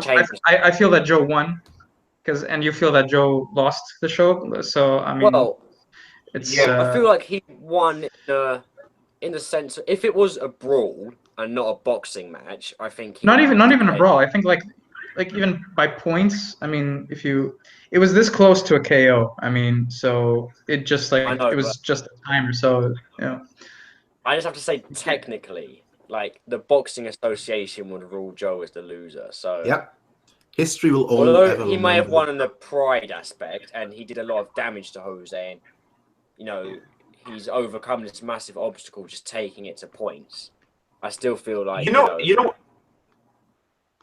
Yeah. Yeah, you know when I was watching it, after I finished watching Rikishi, when Rikishi died, right? People were messaging me and telling me Japan was in uproar, right, when Rikishi died, right? Yeah. And they were legitimately, for a fictional character, they were in uproar, and there was a funeral held for him. And I think it takes. Look how the balls that the show has, right? To do what they did with not only Rikishi, but to do it with Joe at the end, right? And having lose, and as Charlie says, right?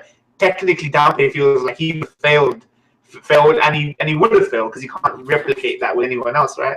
the balls it would take to make a show like this today, I think just for that alone, even for the negative reasons, if you remember, Joe, rather than the positive, he won at the end, or the negative that they failed, I think both of them deserve, merit, right? Like praise for being such a ballsy kind of show, right? Whichever way they handled it. Because a show like that wouldn't get made now, man. Like, the MC dies, the guy rooting for dies, he loses, that kind of thing. It doesn't show. It shows most shows would show the glory of boxing. This shows the other side completely. Yeah, that's exactly what I mentioned. I mentioned it in one of my videos, and I got so much flag for it that I said that this show really hates boxing. It shows, perhaps not hates is the wrong word, but yeah, it shows the other side of the spectrum, I guess. Exactly. I feel like Hajime no Ippo is almost like Dragon Ball, where it shows the glory of fighting. It shows all the good sides of fighting. And then you have Ashita no Joe, which is like the underground, like the underground section where you just see the tragedy, where you just see people suffering, where people they want to achieve their dream but then fall short. That's kind of what it seems to me. Well, you mentioned Hippo, right? But I think with Joe, you have to put it in perspective as well, because this was originally written in the 60s, and boxers were not, Floyd Mayweather can go around making vlogs about his money and stuff like that. But it wasn't like that back then. So I think there were naturally just more struggles back then with boxing. It's like, like football players in the 70s weren't going around buying £1 million houses and stuff like that, right? I think it's the same sort of thing. I don't think it may not have even been intentional to show a dark side, just a realistic side. And it would be a bit weird, like if Ippo was in an underground arena, because there are so many opportunities for him to be in a professional ring, and sports science. In Ippo we get for anyone who's watching, like in Ippo season 3 we get the backstory for the coach. Remember, after World War II, we get some vision of what Japanese boxing looked like during that era, and so I guess we can project it also onto what Joe is supposed to be like, because it was written during the 60s. So I think you can use arc as like a reference point to how Ippo would be if it was in the same time period as Ashita no Joe. Yeah, I suppose. Well, do you guys think, and this is probably going to be a weird question to ask, but do you guys think that boxing then, in real life, is heading towards a different time period where now it's less about the actual sport? It's pretty much a question that you could ask about any sport, really, with how marketable and how big they've become. But now the sport is heading less from, just like before, people used to do the sport because they loved it, and now it's just a question of, I want to get money, I want to get rich, I want to get famous. Do you think that sport in general is just moving into a different direction? And I think Floyd Mayweather that you mentioned, really like the perfect example. Like I've got nothing against him. I rarely ever watch boxing. It's not all money fights. I mean, it's like that one. That's a very specific case of where they wanted just to market like both UFC and the boxing. Well, I'm talking about like the people. Yeah. Like Floyd, you can tell like he loves money. The guy loves money more than the sport, and I feel like he's doing it for the money and not so much for the love of the sport. Whereas previously it was more, which is probably why you make such a good distinction between Ashita no Joe and Hajime no Ippo, where Ashita no Joe, it was for the love of the sport, and Hajime no Ippo, it is still for the love of the sport, but like it is, I don't know how to describe it, but it's not. I know what you mean. It's like politicization, right, of sport, right? Nationalism, right? This whole patriotism is associated with sport. Now it's just about money, and countries and borders don't mean anything. It's just about taking part in a grand stage and making the money from it, burger and that kind of thing. I think I agree, because someone was telling me when I was starting Joe, right? I wanted to know where it took place. It felt like it was taking place in a Fist of the North Star type dystopia, like a post-apocalypse at the beginning, right? Huts and breezes. And someone said it takes place during Japan after the war, right? When Japan's like recovering, right? So everyone's looking for that underdog hometown hero to root for. It's nationalist pride, right? So that's why everyone can root behind Joe. So Charlie was saying, sorry. Yeah, like Charlie was saying, it's a product of its time period about how much importance is placed on a sport. I think nowadays we don't live in that kind of world, right? We don't live in the Cold War where it's Russia versus America or that kind of thing. We're not as emotional about boxing as we used to. So now it's like the money, man. So I agree with you, man. It's all about the money and the fame and the hoes, the money, the bitches, all that shit now. So. I mean, generally, you could make a generalization like that, but I mean, for specific people, it's all about their outlook. I mean, if they take the sport to heart or not. So I mean, it depends on the person you ask, I guess. So I'm sure that there are still true, genuine boxers who do it for not even for the sake of the sport, but just for the sake of becoming the best, you know, and proving stuff to themselves. But you know, it's not what we see on television. So. Well, all right. Let me ask you guys a very, very difficult question, and because I don't think we've actually brought it up whatsoever. And again, I like asking difficult questions. Now, a lot of you guys have said Ashita Joe is a masterpiece. Ashita Joe is a great anime. Ashita Joe is a great manga. What are the faults? What do you think could have been? What do you think could have been done better? What do you think should have been done better? What do you think they missed out on? What do you think perhaps if they ever do a remake or like a retelling of it should be changed or improved upon? And don't mention Harimo because that's the one aspect you can't. Harimo's my G. You're probably the only person that likes Harimo. Yeah. I thought it was okay. He's probably the weakest part of the show, though. But again, that's why I said don't mention Harimo because he is such an obvious one to pick, really. Yeah, that's the low-hanging fruit, yeah. There was the funny thing about Harimo. I don't know if you noticed, but during the Harimo fight, there was this point where he like did these flips, and he was like flipping in midair for like 15 seconds. You know, it just made no sense. I'm like thinking, wait, is this turning into Kuroko no Basket or something? Superpowers and shit. No. Yeah, there's that. Yeah, no, but I can't hate Harimo. He's like. Well, personally, for me, the weakest moment, and it's probably because of my expectations, not so much because it was bad. Looking back at it, it was actually very, very good, but just because of my expectations, they're like the first 10, 15 episodes, just because they seemed so different to what I saw in the past in sports anime that I was kind of let down. Not perhaps let down, but I was just like, okay, when are we getting to the juicy bit? Okay, when are we getting to the juicy bit? Okay, why is the juicy bit not here?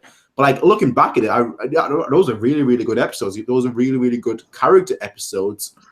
But yeah, that's perhaps my weakest area of the piece, of like the masterpiece that is Ashita Joe. But again, looking back at it, it wasn't bad. And looking back at it, I probably thought of it wrong. If that makes sense. That was perhaps... You wouldn't change after you've seen it, exactly. Is what you're saying. In the moment, you thought, yeah, they need to change this, but now you go back, you wouldn't change any of that. I'm exactly the same, man. That's my thought. That it wouldn't be a masterpiece anymore. I don't think if I went back and decided to change them. Some of the boxing fights could have been a bit more fleshed out. Like some of them were over really quickly. Yeah, I would have appreciated maybe a bit more, but apart from that, I can't think of anything. I honestly think the only thing I would change, I find it really hard. I've thought about this before. I can't really find any like faults, so to speak. But something that I would have liked to seen is I felt like Aoyama was done a bit dirty after he got ditched by Dante. Yeah, definitely. I would have liked to see used and left by the roadside. Yeah, I kind of felt it was a little bit lazy that he was just dropped by the author as well. Obviously, he showed up every now and then, but as a boxer, he was really used as just like a tool for Joe to develop more. And not only as a boxer, which was what Danpei wanted, but as a character, which is what the author wanted. And I would have liked, even if he didn't join the Danpei gym, if he just continued boxing in his free time or something, I think that's the only thing I'll change about the series. But, you know, it's 10 out of 10 series, so. Okay. Yeah. What about you, Nick? For me, probably the kids that follow Joe around. I mean, like, I love them. You're gonna make a lot of enemies tonight. No, I'm not making any. I'm not going to make any enemies because I love them. I love them as characters. I love the fact that they follow Joe, but I think they didn't receive enough development. I mean, it's true that they have this like innocent it's like a sort of innocent following of some character that they look up to, who's Joe, but you don't have backstory, which kind of like I would have appreciated if maybe the mangaka like expanded more onto the more familial relationships. Like, why are these parents letting their kids hang out with a violent delinquent? I mean, I have no idea. So I would have wanted more development for them, because they always throughout the entire series they provide comic relief, and that's their main purpose. But I would have liked to have more of a purpose than that. It's the same thing in Ippo. I mean, you have Sendo as a character, and you have his little, who's Sendo, of course, being based on Joe, and you have his what? I thought Rikishi more than Joe. I don't know. I see more of like maybe both, maybe a bit of both, I guess. But you know, Sendo also has his little followers who follow him. Yeah, I just heard myself. Yeah, but I would have liked a more meaningful bond between the kids and Joe, I suppose, if you know what I mean.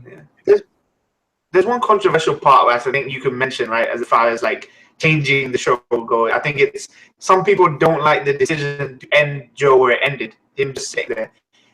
Some people I've heard said that it goes against the sadness that obviously the kids, Danpei, everyone that likes him, you would want to see the repercussion of that death. Like, for him, that was a glorious moment, right? It was a very positive moment, like the way they depicted it, right? But think about all the people bawling eyes out around him, knowing that he's dead, right? So, what do you guys think? Do you think it was perfect where it ended, or do you think maybe they could have gone on a bit more after that moment, this scene? And done it. I think it was perfect. But like I said, it all depends. Like, it's up to your interpretation, because it all depends whether you actually think that he's dead or whether he lives. Because again, the author, if I remember correctly from what I read, it's like the mangaka didn't really have an ending, or he was like working like a next series. So like his artist then came up with the ending. So again, they had like a different ending in mind where he would just be with Yoko essentially. So like I said, it all depends on whether you think that he survived or whether you think he died. So it's kind of like an open book. You kind of interpret it the way you want to. Yeah. That's what Prince mentioned, I mean, it's something that I think I mentioned to Prince, that like the mangaka originally intended for Joe to survive, but at the end his editor kind of wanted something different, so he just kind of scrapped that whole plot line and just went with him dying. But I think it's you just have to put like you have to put both preferences on a scale. I mean, like, on one hand, what do you care more for? Would you care more for Joe living out his ideal life that he envisions for himself, reaching the top of the top, or do you care more for the repercussions of his actions and the people that surround him? I mean, it's you have to put one against another. I personally felt more to the left. I mean, towards Joe. Charlie more to the right. So I don't know. I guess I don't know about to each his own. Okay, so, fair enough. Actually, going back to Danpei, you guys think that he's actually a good coach? Because I've had this argument with myself, and I'm like, what is it actually like? Like, he didn't notice that Joe, and obviously you guys like Danpei more than me, but like he didn't notice that Joe was punch drunk, whereas Yoko had a hunch. You know, she actually thought maybe there is something to it, and that was despite Joe essentially, when he won the fight against Harimo, him essentially losing his vision or whatever for like 5 seconds, and Danpei was like, not making you risk, and did like a tiny little test, and after that he was like, you know what, yeah, he's fine. A-okay. So then in terms of like actual practice, obviously you had in season 1 For Tomorrow number 1, For Tomorrow number 2, For Tomorrow number 3, and For Tomorrow number 4. But besides that, was he actually a good coach? Was there any strategy? Like, did he employ any strategy? Did he teach Joe anything like besides the basics? Or was he just essentially like a father figure for Joe without any real art, any real talent in the coaching position? I don't personally think that Danpei was a world-class coach. I think it was the heart, I guess, he had. The commitment he had to that character. Like, it almost like he felt that Joe was like a project, right? Let's get him straight first and then teach him the basics he needs to forge his own path. So I think once Joe was in that position where he started giving a shit about his progression, Joe worried about all that by himself, I think. His constant dedication to training. Even Danpei would be asleep and then he'd wake up to seeing Joe training and doing his own routines and stuff. I think Joe needed, like you said, a father figure, someone to guide him, set him straight, right? Because it seems as though whatever he puts his mind to, he fixates on that, right? So I don't think it matters that he's a world-class coach. I don't think it matters. I think what he needed was a disciplinary figure just to set him straight, and that's what Danpei was to me. Okay, all right. What about you, Charlie? Considering you're like, I think you're the biggest Danpei fan in here, with me being the least biggest Danpei. I do quite agree with Moyne. Like, I think if he'd had a more traditional coach, right, someone who's been to school for boxing or whatever, right? I don't think Joe would really listen to that coach, because with Danpei, him and Joe kind of just naturally click, right? Obviously, at first, he thought he was just a drunk old man, but they're both like working class guys, and we know Joe doesn't like rich people. So he wouldn't listen to somebody who's already like a world-class coach, right? And Joe really was just a typical like delinquent thug at the beginning, and it really took somebody who was just down to earth and real to even get him interested in boxing. Because imagine if he'd just gone to jail and Rikishi had beat him up, he'd probably just keep trying to throw the hardest punch he could to knock him out, of being more strategic with his boxing. Okay. I think Danpei is a brilliant coach. Okay. Nick? About Danpei, I mean, continuing what Charlie was saying, Joe, of course, being the wild spirit that he is, he's like the rambunctious kind of guy. He needs someone to rein him in and focus him. And I was reminded, after Charlie mentioned that, I was reminded of the scene from the first season where Joe was cheating on the lottery or something, or cheating by like selling stuff, and Danpei called him out of it. So they went into this warehouse and they duked it out. Remember when Danpei was trying to turn him into the police? Yeah, and then Danpei beat him. and after this whole fight, it really cemented their relationship. I mean, it took Joe a while to realize this, because obviously he went straight to jail. But after a while, it kind of sunk in. And I was thinking to myself, I mean, what other coach would go to such lengths? I mean, for a person who seemingly doesn't want to box. Yeah, and for a person you've just met. Yeah, and a person only a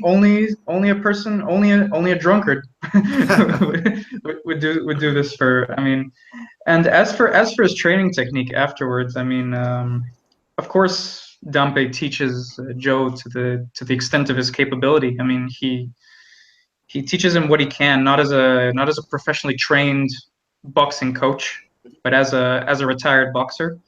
And I'm also sure that a lot of the training that Joe underwent is like the more specialized training is probably off screen, like we don't see it. Okay. I got that impression from watching some of the episodes. Like we see like them panning onto a scene where suddenly Dampe and Joe are in the middle of a fight, and he's telling him specific tips here and there. So I got the impression that a lot of it is off screen. So. You see, personally, I feel like the only time we ever really got Dampe being like an actual, I guess you could say, a strategic coach, was against Rikishi. When they were practicing for the uppercuts, when Nishi and Dampe were throwing the uppercuts to Joe for him to be able to actually manage to dodge them, and I feel like that was the only time it was actually strategic. And then I look back at you look at Kim, and you look at Kim's coach, I think it was a colonel or major or general, one of the positions anyway, very, very high up. And that guy, like those two, were very strategic. I mean, obviously they had the nickname, the computer. They were very, very strategic. They were like, I guess what you would call modern day coaches. Like coaches nowadays, they analyze their opponent, they analyze their weakness, they analyze their strengths, and then they base their strategy around that. Or if they're a superior boxer, they then go with their own strategy, but they're still aware of like the strengths of like the other person. But with like Dampe, I did not feel that way. I did not think that Dampe. I felt like he was passionate. He was basically Joe as a coach. Joe, his passion for boxing. Dampe, his passion for boxing. And again, he was like a father figure. But just strategically, I didn't feel like he was all there. I don't know. I feel like if Joe was set in like the modern time, like today, in today's era, I feel like Joe would have done it a lot worse. Just because boxers nowadays, they analyze somebody's weakness, and Dampe did not do that with Joe's opponents.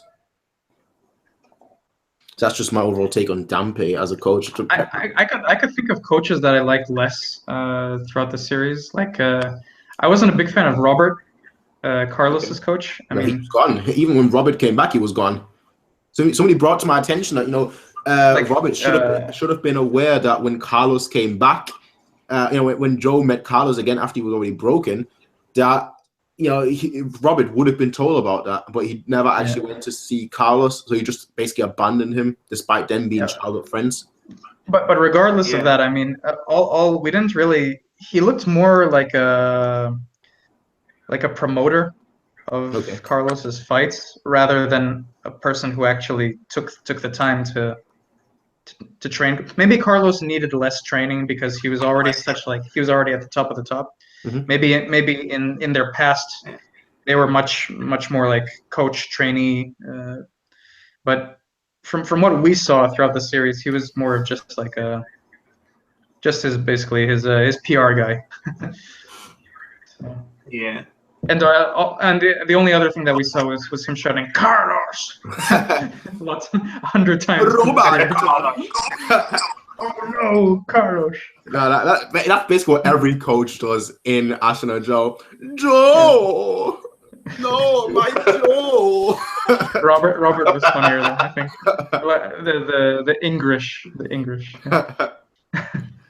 Reddit just asked a question in the comment section. What is the best opening of the show? Opening too. Second opening, man. Definitely the second season opening. First one. Okay. Dun, dun, dun, dun, dun, dun, dun. Yeah, that's the one. Okay. I got used to that. I didn't like it.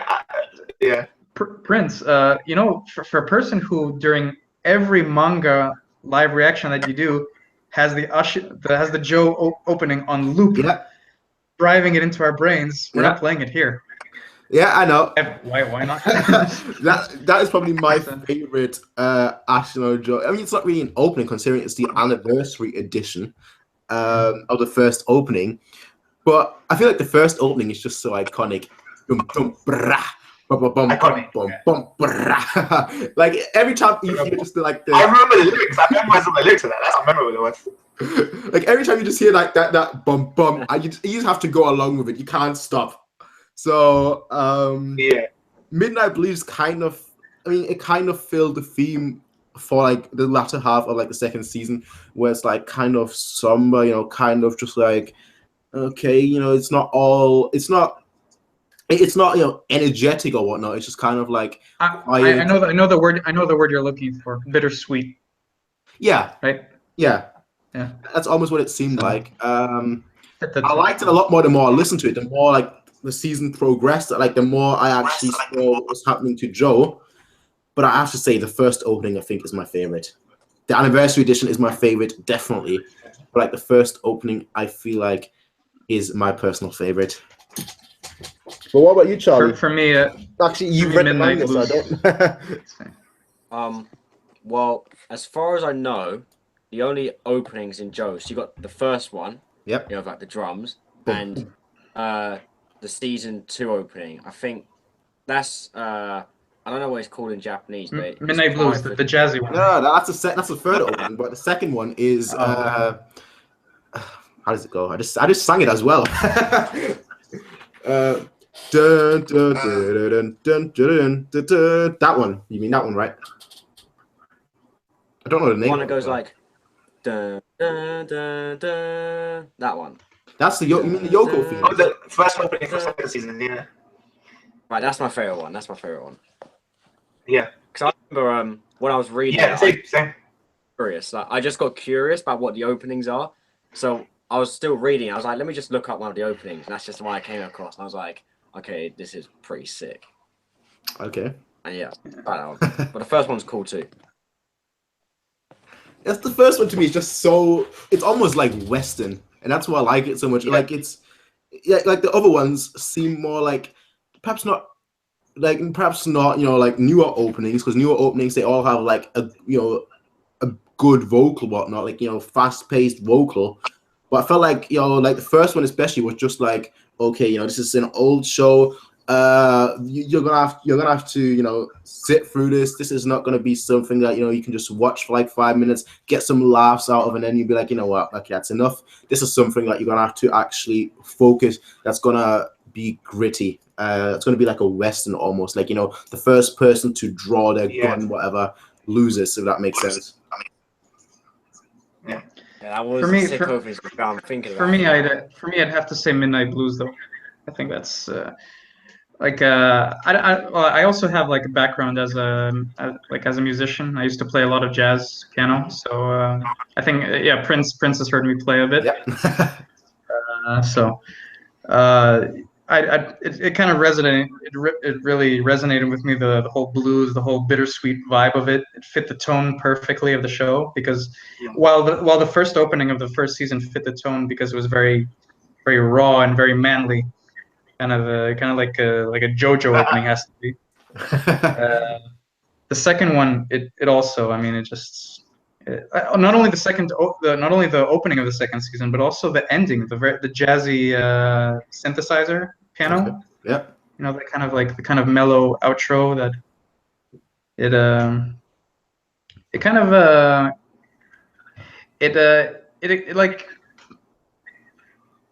was the perfect soundtrack for Joe, like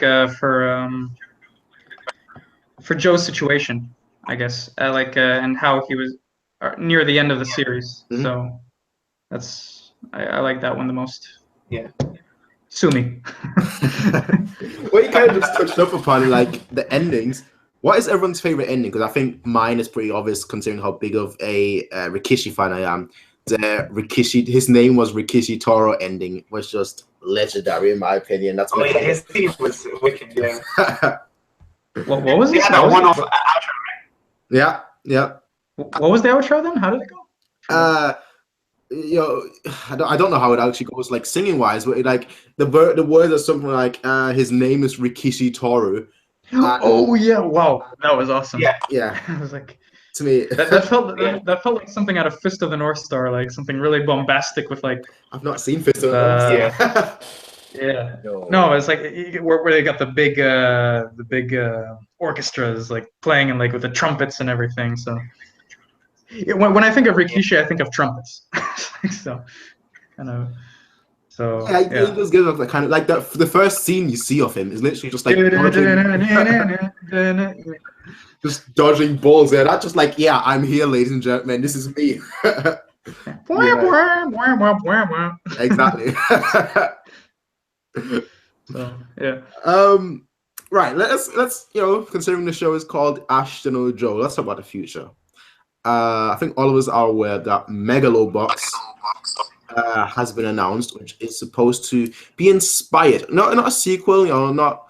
I don't know what exactly means, and what the word inspired really means, because obviously Hajime no Ippo was inspired, and that basically has nothing to do with Joe. So, what's everyone's expectation for Megalobox, and how much do you think they will borrow elements from Joe? Like, are we going to see characters for perhaps Nishi, perhaps anyone else from the show in that one, or do you think that no, it's just going to be like, it's a completely different show, but perhaps the main character is very, very similar to a character from Ashita no Joe? They said it's going to deal with underground boxing scene, right? Whatever that means. So we've got a framework for what it's going to be about. It's going to be a new MC. Personally, I want it to be like in that universe, like an anthology, right? I would like it to be in that universe to acknowledge that Joe was a guy that existed, right, in the 60s or 70s, right? Maybe even a reference like that. But I have high expectations. If you're saying you're inspired by Ashita and Joe, I expect it to be as good as an Ippo. Bring the thunder. Or anything else that's been inspired by Ashita. Yeah. Yeah. What you two, Charlie and Nick? What are your hopes on Megalobox? I think it could be like, I don't really know anything about it other than like it's inspired by Joe, but I think what would be really cool is if it was like when we had the underground arc in Joe, if it was those characters, but before or after they had their like fights with Joe. So like Joe was only in underground for a short time, right?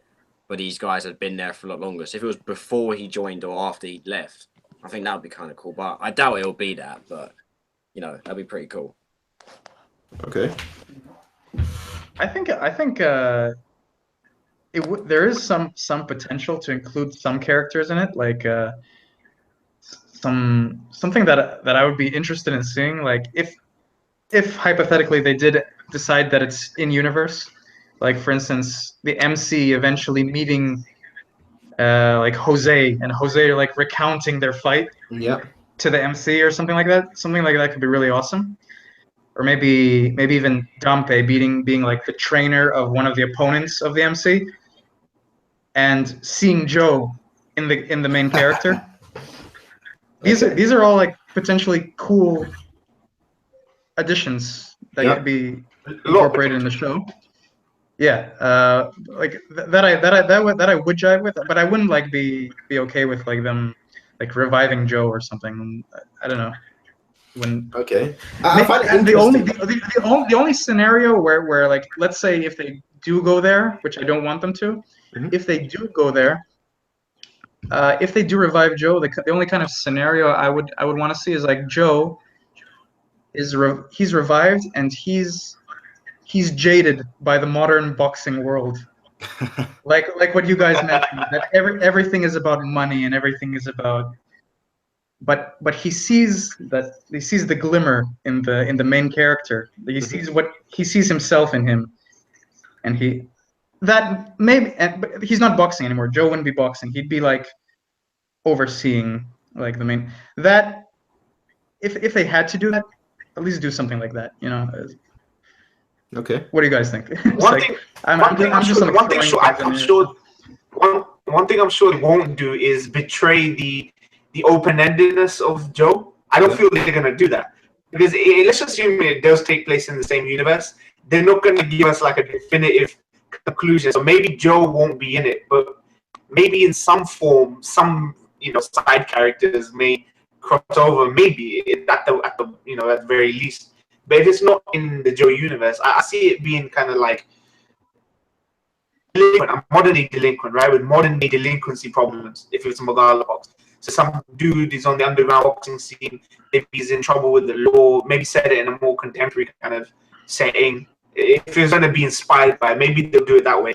A guy that's in and out of juvenile homes, foster homes. Maybe that's sort of emphasis on a troubled kid's life, right? But do it for the modern age where people can relate with modern day problems, right? So maybe I can see it being that way. But I love what Nick's saying, man. All the potential fucking avenues they can take, right? You know, while you're saying it, I'm thinking of even more cases like Wolf and Gondo recounting their experiences from meeting Joe and like teaching certain lessons to the main character or something. I'm so many scenarios in my head. You know who I thought? Like that work. one kid that Joe actually trained for a bit. You know, like in one episode, the brother of the girl that Wolf is with. Because I always thought that maybe I'm the only one that thought that, but I always thought that Joe, the last episode, would be him, you know, losing or winning the fight against Jose, and then his boxing career being over, and him becoming a coach. Passing the torch. Yeah, exactly. But again, it's kind of interesting that, you know, people either don't want Ashino Joe characters in it, or people do want Ashino Joe characters in it. It's like some don't and some do, and it's just kind of interesting to see like people's opinions on that, because obviously both are fine. I think the safest route would be if they didn't include a character in it, because I feel like if they did, you know, if they did include an Ashino Joe character in Megalobox, then they could potentially betray that character, and then the show would flop. But again, I feel like it would help the show get more public. I mean, even the fact that, you know, the first information we got about Megalobox was it is inspired by Ashino Joe. That's the first thing we know. Yeah, we don't even know the character's name. We don't even know, you know, any of the settings. We just know inspired by Ashino Joe, to get the hype up, to get all the fans, you know, be interested in the show. So I just feel like you almost, just because they mentioned that, like that's the first thing that they mentioned, that you almost have to include a character, even if it's not a main character, just a character in it from Joe. Like that's almost like I have a question. I have a. Okay. Go on. Go ahead. Sorry. No, I was just about to say that's almost like, you know, like Boruto. You know, it's called Naruto: The Next Generation. They're almost like, you know, they're almost pretty much saying this is a continuation, and that's the kind of feeling that I get with Megalobox, considering they just said inspired by Ashino Joe. That's like the very first thing is that that's what they said. I don't think it's the same. It's clearly like different. Also in the way that they present. Yeah. I mean, they're calling this an anniversary series. So it not only is inspired, they're releasing it because of Ashita Noda's anniversary, which makes me think that it's maybe more intimately tied to it. But at the same time, you can't be saying a competitor's anime, right? Different studio, different this, unless it is by the same creative team. So hopefully there's a link there, right? You can't be, it's like Naruto name dropping One Piece for its next anniversary event, right? Inspired by this, and like that's your competitor, man. So if you're gonna name drop something greatness like that, right, you're gonna at least have it tied to it. I hope so. At least that's what I hope. Charlie is disturbingly quiet throughout this whole. I think he has a different opinion on. I want to hear Charlie's opinion. It's not really anything like that. I'm just kind of. I'm not really sure. It's such a. Although it would be cool to see like an Ashino Joe character, it's just like.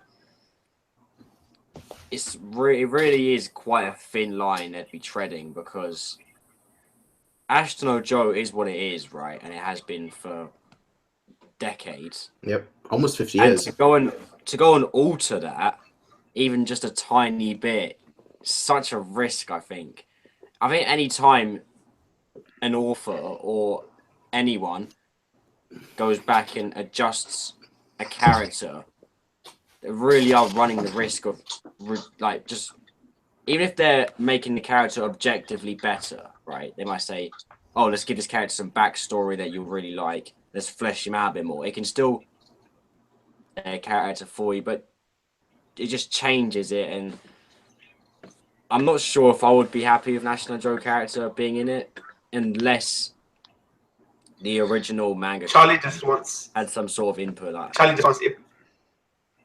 So you just want Ippo season 4, right? What you're trying to say is you want Ippo season 4, yeah? Yeah, of course I do. Prince want to definitely wants season 4 after these last few chapters. Oh, absolutely. Oh man, these last few chapters have been so sick. The thing is, like, we can't talk about it because obviously spoiler. Yeah. So. But yeah.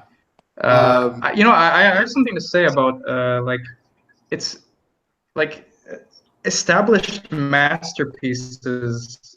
Even if you can call it a masterpiece, something that's like established as great, you have to be very cautious when touching. Like, for instance, the recently LOTGH remake was announced, and that's, if you ask anyone who's a fan of the show, it's a very touchy topic. I mean, if you go into something like this, you have to handle it with the utmost care and like class and finesse as possible. You have to keep it in tone with the same themes. You have to keep it thematically consistent to the original, and you have to satisfy. You have to give the people what they want. You can't change much of it. Like it's like, imagine right now after Megalobox becomes a success, and what would you think if they suddenly announced an Ashita no Joe remake?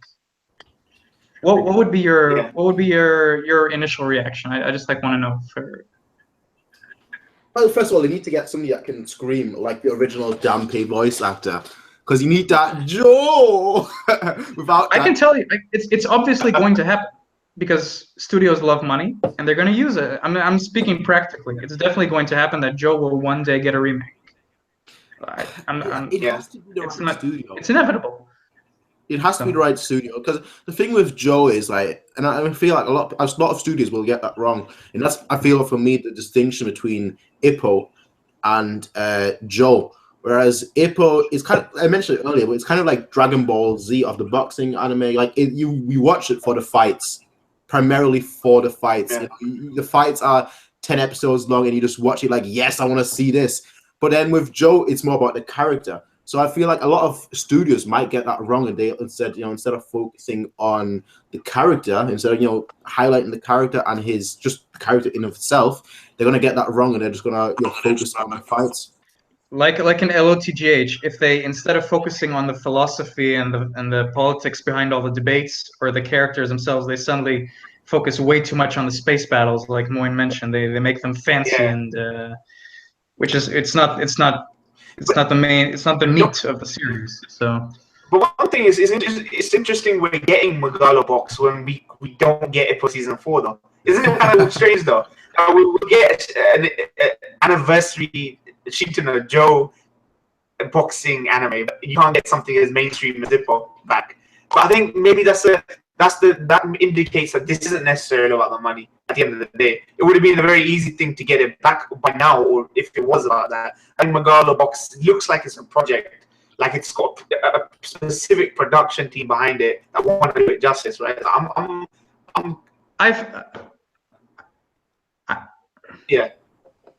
Well, I feel that the Joe anniversary is more out of a love of the series, to be honest. I mean, because if you look at like Joe in Japan, they, after Rikishi died, they freaking made a statue of him, and people attended Rikishi's funeral. I mean, what, like, who does that for a manga? I mean, it's a really well loved series by the people there, and I don't think it would be taken very well by Japan if they disrespected in such a way. So. Yeah, exactly. So the studio would have to have a lot of balls to fuck this up. So. Yeah, I think Moin, what you were saying about like Ippo season 4, but we get Megalobox, right? Where you were, I've thought this for a while. I've actually spoken about it with my brother as well.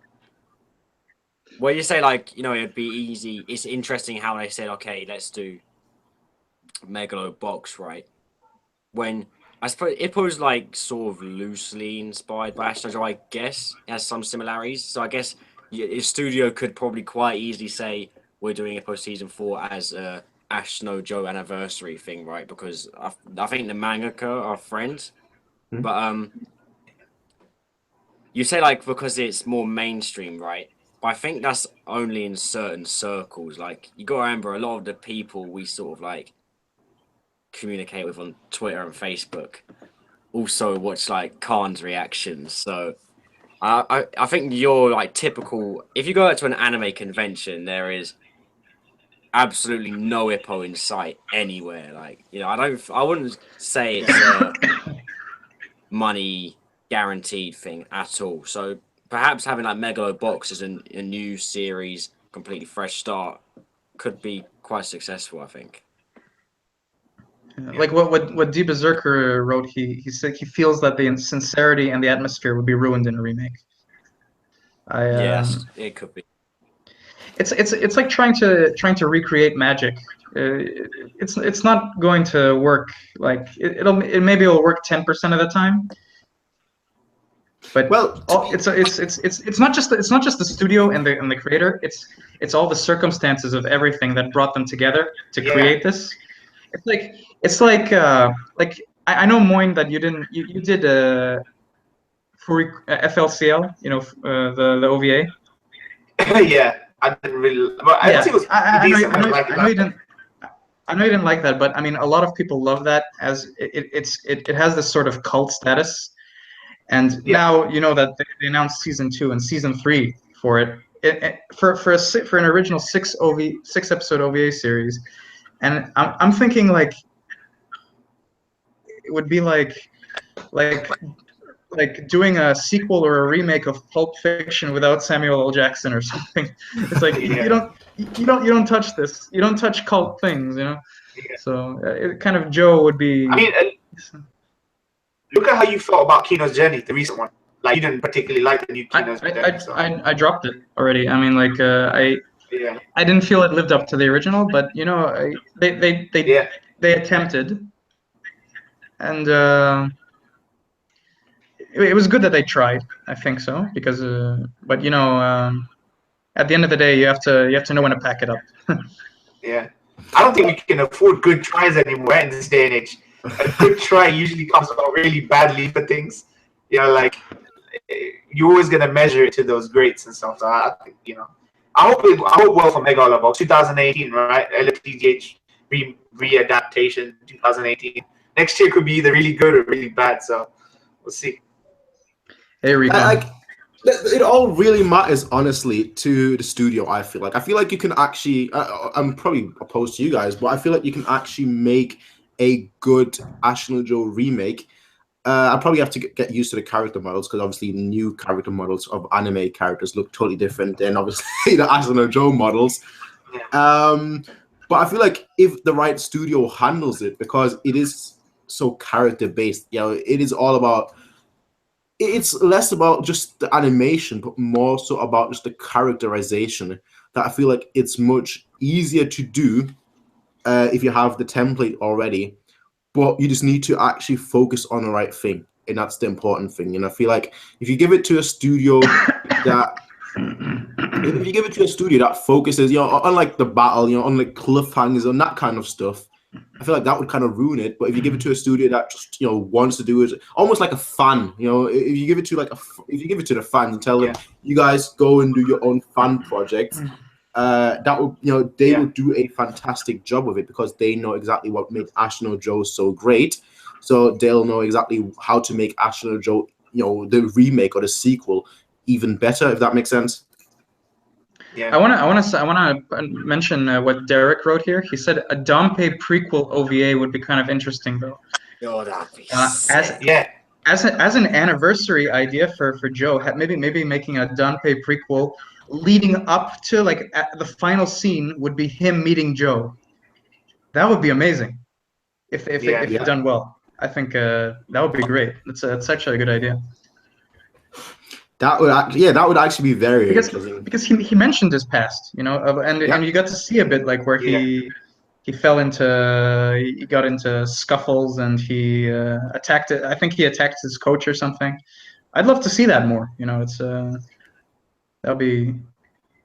like another side of his character, which we're not privy to. Yeah, before the eye patch, everything before the eye patch. Yeah, everything.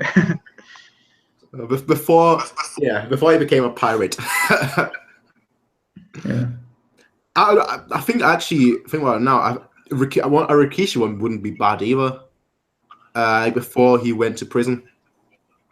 There's so much you can do with Yeah. all these characters that it gets you thinking, obviously, and it gets you kind of hyped, I guess, as well. But again, that's never gonna happen. I don't think so. How did Tonkichi become so amazing? Okay. But all about to be Donkichi freaking growing up and shit. The journey of Yoko afterwards. Yeah. No, I'd rather get the Danpei one. Yeah. Well, again, you're a huge fan of his, so. Yeah, Danpei's a goat, man. Prince, you're depressing me already. Like Yoko would become a crazy cat lady. I already see it. Yoko is too strong for that. Look how she handled Rikishi. She is too strong for that. That's why I like her so much as a character, because even when Joe was down, I was just joking. I know you were, but even when Joe was down, like she was still strong. She stayed strong, and I think she even. Would you say that Yoko, that Rikishi meant more to Yoko than Rikishi did to Joe? I'd say they were probably about equal. I feel like both of them obviously different things. I think she loved Rikishi, but Joe obviously saw him as a rival. But I feel like they both pretty much liked him equally. But like she handled it so much better. She then, after handling it, she then helped Joe handle it. So for me, again, I'm a massive Yoko fan more than I am a Danpei fan. So I would love to see her after obviously Joe's death, because I feel like she would then set up like her own foundation to help people with punch drunkenness. She would help Carlos out. She would, there's a lot of things that she can do. So I feel like seeing an aftermath to that scene would just be the best thing. And that's my Yoko fan speaking. Yeah. What do you guys think of Rubinsky, aka Kaninsky? Well, Dr. Kaninsky, yeah. Yeah. Who you refer to? I like the guy. He's a professional. Because they look the same. So. Yeah, but he's like he's probably one of my least favorite characters, I guess, because he doesn't play any role other than this whole punch drunk thing. So. Yeah. Does he need to play a massive what you were role? saying about? I don't know why I mentioned him. Yeah, Charlie. No, what you were saying about a Yoko thing, right? I think if they were going to do that, it would only really work as like a one shot, because I think the thing with Yoko is that the way she's written, she's kind of, obviously she's designed to be a side character, right? But I think she pulls that off really well because she offers a lot of support to Joe and Rikishi. So like so let's assume, there are people who say Joe didn't really die, but let's go off the assumption that he died, right? Mm-hmm.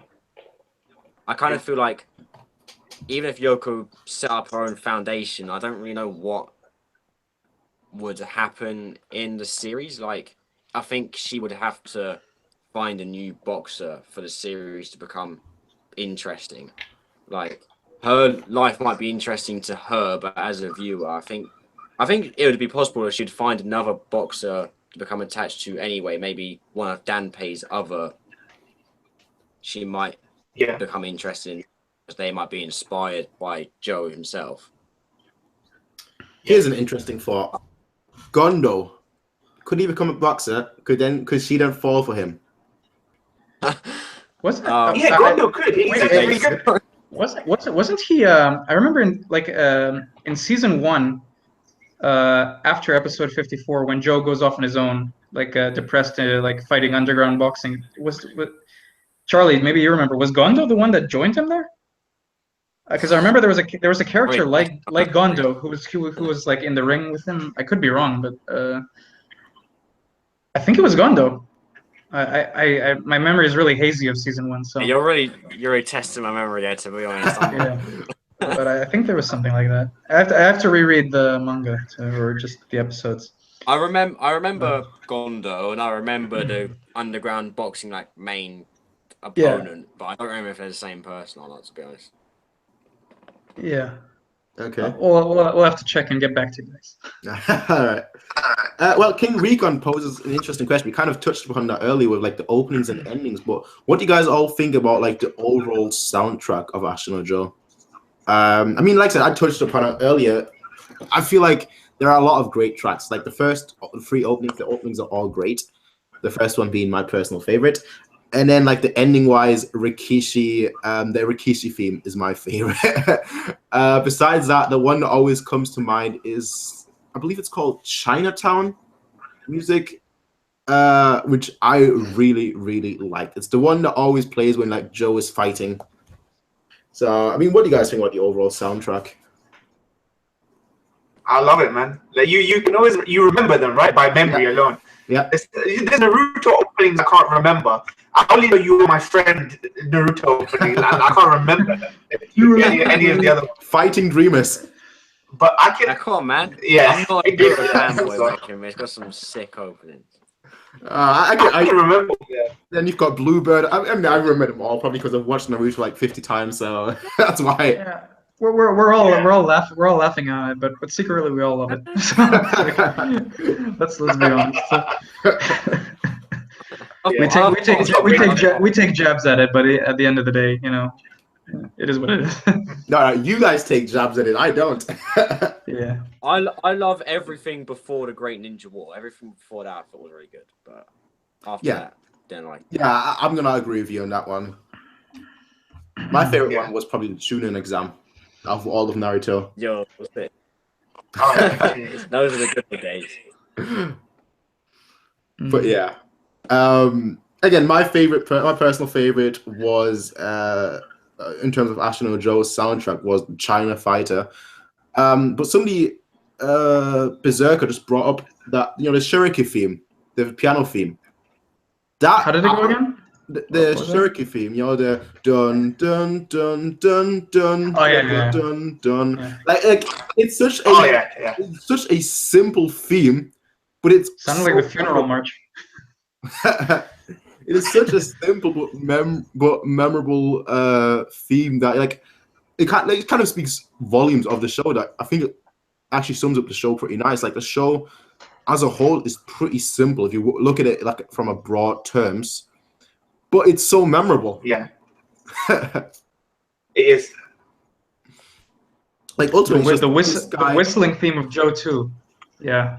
Yeah. I was thought about that. Oh yeah, definitely. I prefer the original whistle though. I prefer the original whistle to the second seasons. It's harder to remember. Like you can learn it easily, but the first one's a lot more. It rolls off the tongue better. The whistling. You remember when during the Jose fight they brought back the song from the first season? I love when they do stuff like that. I love it. Yeah. I love it. It's like an homage to the original exactly adaptation. They picked their moment. Yeah. The anime was just a masterpiece, honestly.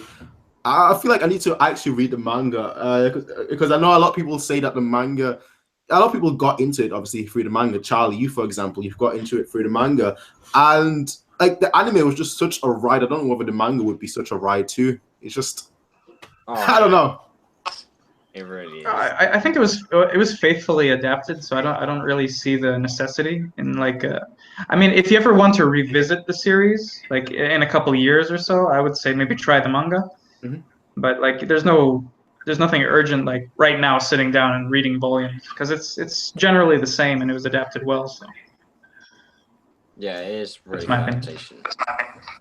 Even the art style is like the same as well. So. Okay. Yeah. Well. Somebody brought it up earlier. I can't see the comment right now. But do you guys remember the Doctor in season 1?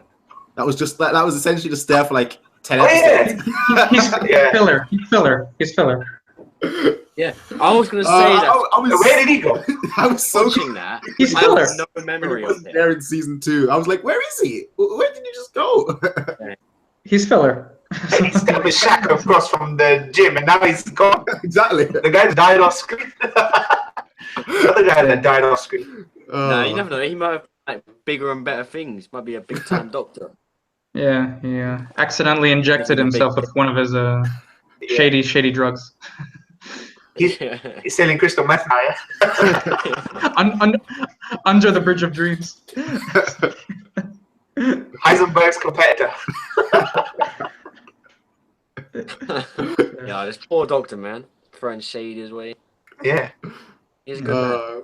There's a lot of these characters that you just see for like a few episodes. Perhaps they're filler. Some of them are filler, some of them are not. But you just see them for like a few episodes, but they still leave such a lasting impression on you. I feel like there's a lot of them. Yeah, like, a lot of them from the prison as well. He's the kind of it's weird because a gym needs a medical in hand, right? Always, even in a gym where you train, like it's really weird that they never focus on it. Like, Ippo at least focused on the doctor a lot, right? When Ippo's knuckle was all fucked up and they were using injections, and they focus. I guess this is the idea of focusing less on the nitty-gritty of boxing, just focusing on the character, and just things happening off screen that need to happen off screen don't necessarily be to. So, like you said, the training aspect is a big thing of Ippo, right? Like Ippo getting trained.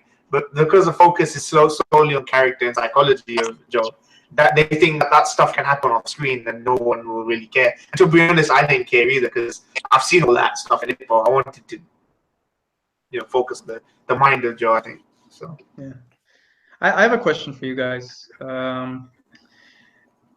It's pretty obvious to see that Jose is based on Date Eiji from Ippo is based on Jose.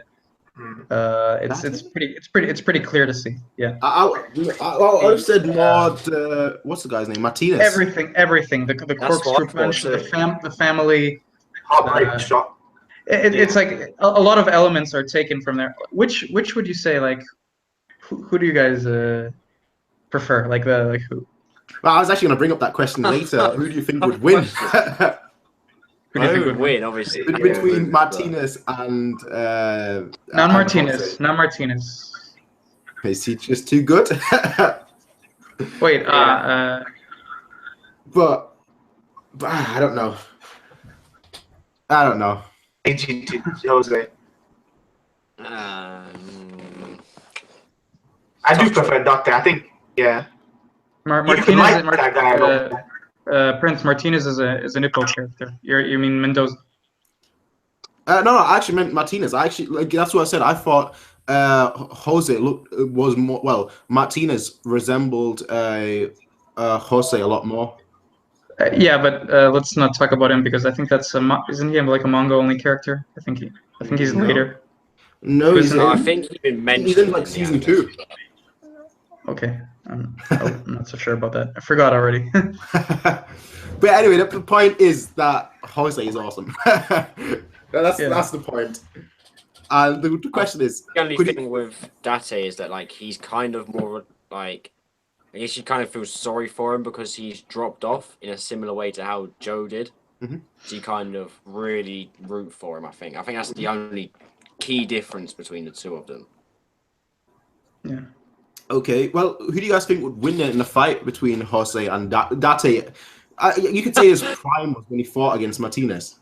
Jose would wipe the floor with him. Jose. Yeah, definitely. Because first of all, Jose is the world champion, and Date lost after a few. He fought very, very good against him. Almost beat him if his hand wasn't broken. No, not Ippo. Yeah. I mean, like in the first 2 rounds, he lost against the world champion. No, but he fought against the world champion again. Yeah. And then he lost because his hand was broken. Otherwise, he would have won. Yeah. So he was essentially just one good hand away from winning. That's why I feel like it's much closer than people perhaps give credit to. But Jose, I feel like you can't. I've not seen an anime boxer. I'll be totally honest. I don't think I've seen an anime boxer who could beat Jose. Because he just seemed like the perfect. I mean, you kept mentioning it, Moin, but he just seemed like the perfect fighter. The perfect man. The perfect man as well. Wait. There's one anime boxer who I guarantee you Takamura would beat Jose. Takamura. That's not fair. That is not fair. That's like saying Harimo versus Brian Hawk, because they can just spin, do flips and whatnot, break the laws of gravity. Yeah. What about Ippo versus Joe? That's a good one. That's a good one. I think Ippo would wipe the floor with him. Why though? How would Joe beat Ippo? He doesn't even guard. I think Ippo. I think Joe's more predictable, unpredictable. I think Joe's more predictable. I think that would serve him well in a fight with the. Ippo versus someone. Joe is harder to scale, I think, because it's I don't know, it's hard to put them both on a scale because it's essentially completely different types of fighting. Well, that's the whole point of fighting. That's Yeah. you could say that about No, any true, boxing match. True, but I mean, I think the way I don't know. I'm gonna say this. I think Ippo would wipe the floor with Joe. I feel like they're both very, very similar in terms of just durability. I feel like they're both, they both can take multiple punches. They both, they're both very, very good boxers. They can take a hit. But I feel like Ippo is a power puncher, whereas Joe, he's got strong punches, but he's not a power puncher per se. He's more balanced, just from that standpoint. And obviously Ippo, he's got a Dempsey roll. I don't know how Joe. I mean, okay, Joe got out of the chum chum. So Joe I feel like Joe is like Joe is like a souped up Sendo, I'd say. Would you say that? I think he's like Sendo, but he's stronger. I mean, I think he beats Sendo. I'd say Joe hungry. I think they're quite equal in that regard. Like Ippo's extremely hungry, especially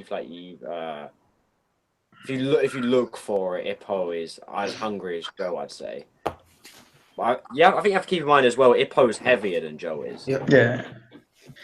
Ippo's also got like a 12-pack. Yeah.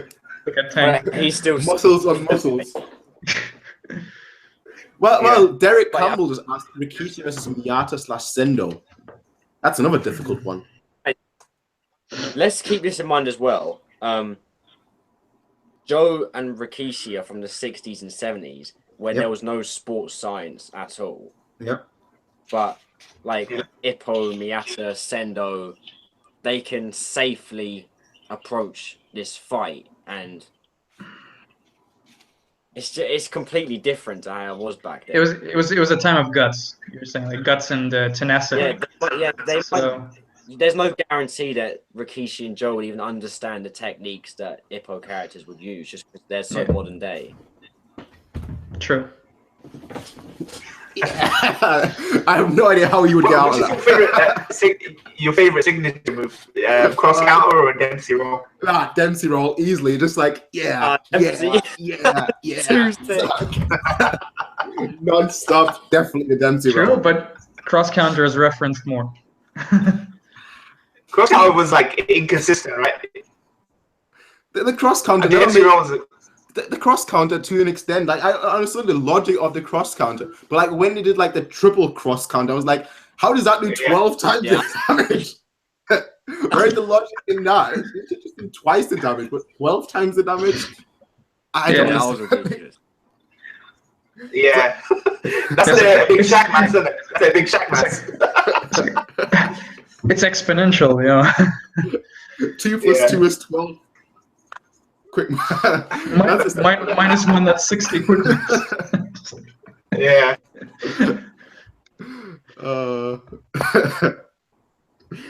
Again, I think that Ippo would beat Joe in a fight just because he is the guy can punch rock essentially. Ippo, Joe, had to put actual rocks in his glove to fight against Rikishi when they were in prison. But Ippo, I think, would actually knock Rikishi out. And like I said, Rikishi was my favorite character of season 1. So that's just my thought on that whole debate. The thing is, with Ippo as well, he punches so hard. Like his the shape of his fist is actually flat. Yep. So that explains why he punches like a truck, right? So I think, obviously back then, I don't think Joe would even know about that. So he'd probably just walk up to Ippo with no guard stance and just get destroyed in like one punch. Can you imagine tough guy, Joe with the no guard against Ippo? Get floored. He'd be like, go ahead, punch me. Joe was so cocky in season 1. Like, if he just came up against anyone who could actually punch like a brick, he would have He could have been ruined from in season 1. Well, Ippo would just like go up in his face and start going Dempsey roll, and he wouldn't know what he's doing. He'd die or something. It's like, go get him, little brat. Yeah. Yeah, he's just like looking at him like, "What are you doing, Ippo?" And then he just brings out a Dempsey and he's gone. I just can't see how he'd beat him.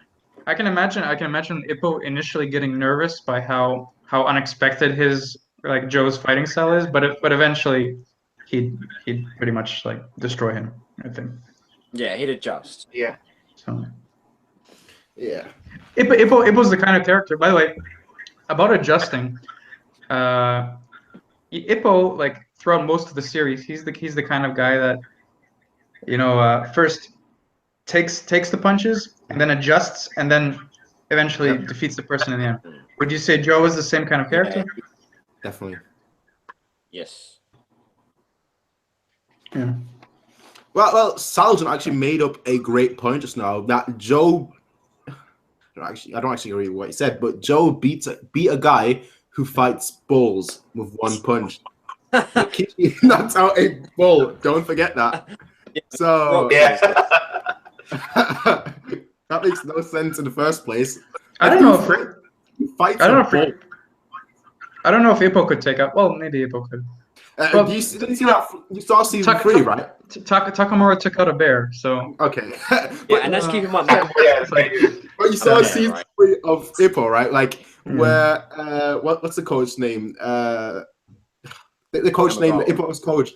The guy punched a piece of like a piece of wood into the hill with his fist. That makes no sense. But let's keep in mind as well, right? See, we saw Takamura knock out a bear, and we also saw Ippo was like this close to beating that same guy in an arm wrestle. So I think he could probably knock out a couple of bulls, but he'd probably run away. But you know, if he had to, I reckon he could probably. Recon mentions Dampe versus Kamigawa in a screaming contest. That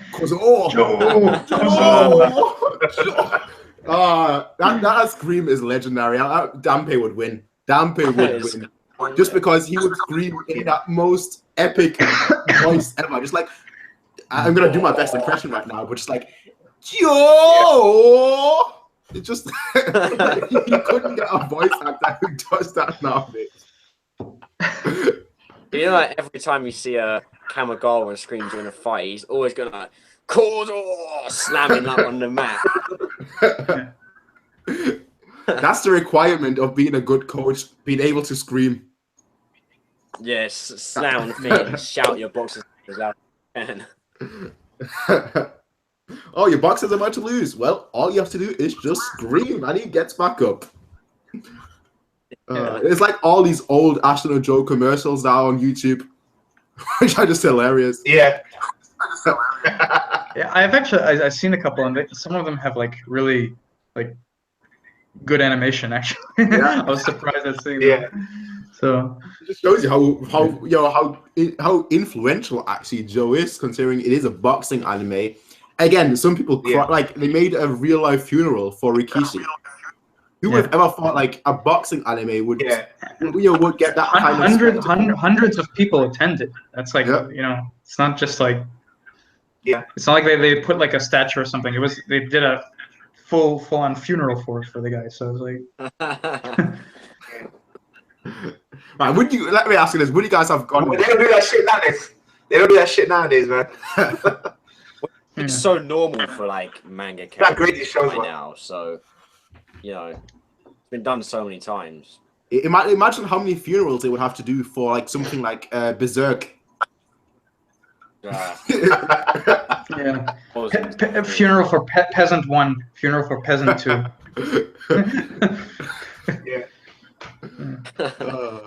All right. Well, let's go on to another question. Prince, you got any other questions? Well, you said you compiled a list. Yeah, we've already gone for like 15 questions. I've only had 10 written down. But I've got my last one is overall thoughts on the show. I guess we kind of just talked about that. But let me ask you this then: where do you rank Joe in terms of like your favorite sports anime and then your favorite anime in general? Well, I've Probably got no- a top 5. For sports 5. So like, or for in general? top 5 Both. basement. Both sports and general. Because I feel like there's going to be a distinction. Because obviously, general, like that's everything that you've seen. So where would it rank on your like a top 5 list? And then for sports, that too. For sport, I'd say number 2 underneath Ippo. I'm kind of biased because Ippo was my first anime, so Okay. that has to be. It's my favorite animation in general, right? Okay. Overall, it's my number 3, underneath Ippo and JoJo Greatness. Which one? Which one is under? JoJo. So you're not ranking by sports anime, right? For sports, number 2, but overall, number 3. Well, what are your top 5 Alright. sports then? I've only seen. I haven't even seen 5, so Okay. I can't say top 5 sports. I can definitely say like my top 3, like for sports, for instance. Okay. Number 1 and number 2 are at the same spot for different reasons. Like they're roughly equal for similar. I already know where you're going with this. Yeah, number 1 is Joe, and number 1 is ping pong. Probably, I'd probably have to say that. I mentioned that lots of times, and I'm pretty sure Moyne also thinks the same. Ping pong. Yeah. Ping pong solely due to its creativity and how much it manages to accomplish in such a short like period of time. Like it's a very short show, but it gives you so much. It's like Kaiba. Like remember Moyne when you watch Kaiba? You mentioned that like you mentioned something like along the lines of Kaiba did for me in 12 episodes what One Piece couldn't do for me in 700 plus. I think you said That hurts. Yeah. I think you said something. It was good luck. I said that with like 24 episodes of it. Like, but yeah, for me, number 1 for sports, number 4. I think I killed Prince. Like Prince, you there? I'm sorry. No. Yeah. I'm sorry. He did mention that, so I'm quoting whatever he said, but No, but I went for that for Gurren Lagann. I was that because when you look at how much that covers, that show, that's why I said that. 24 episodes, and look how much that show covers. But yeah, like I said, number 1 for sports. I think I'm with Nick on that. Ping pong was a spot and he did to. So it did end up being number 1 for sports. Number 4, I think, for my top 5.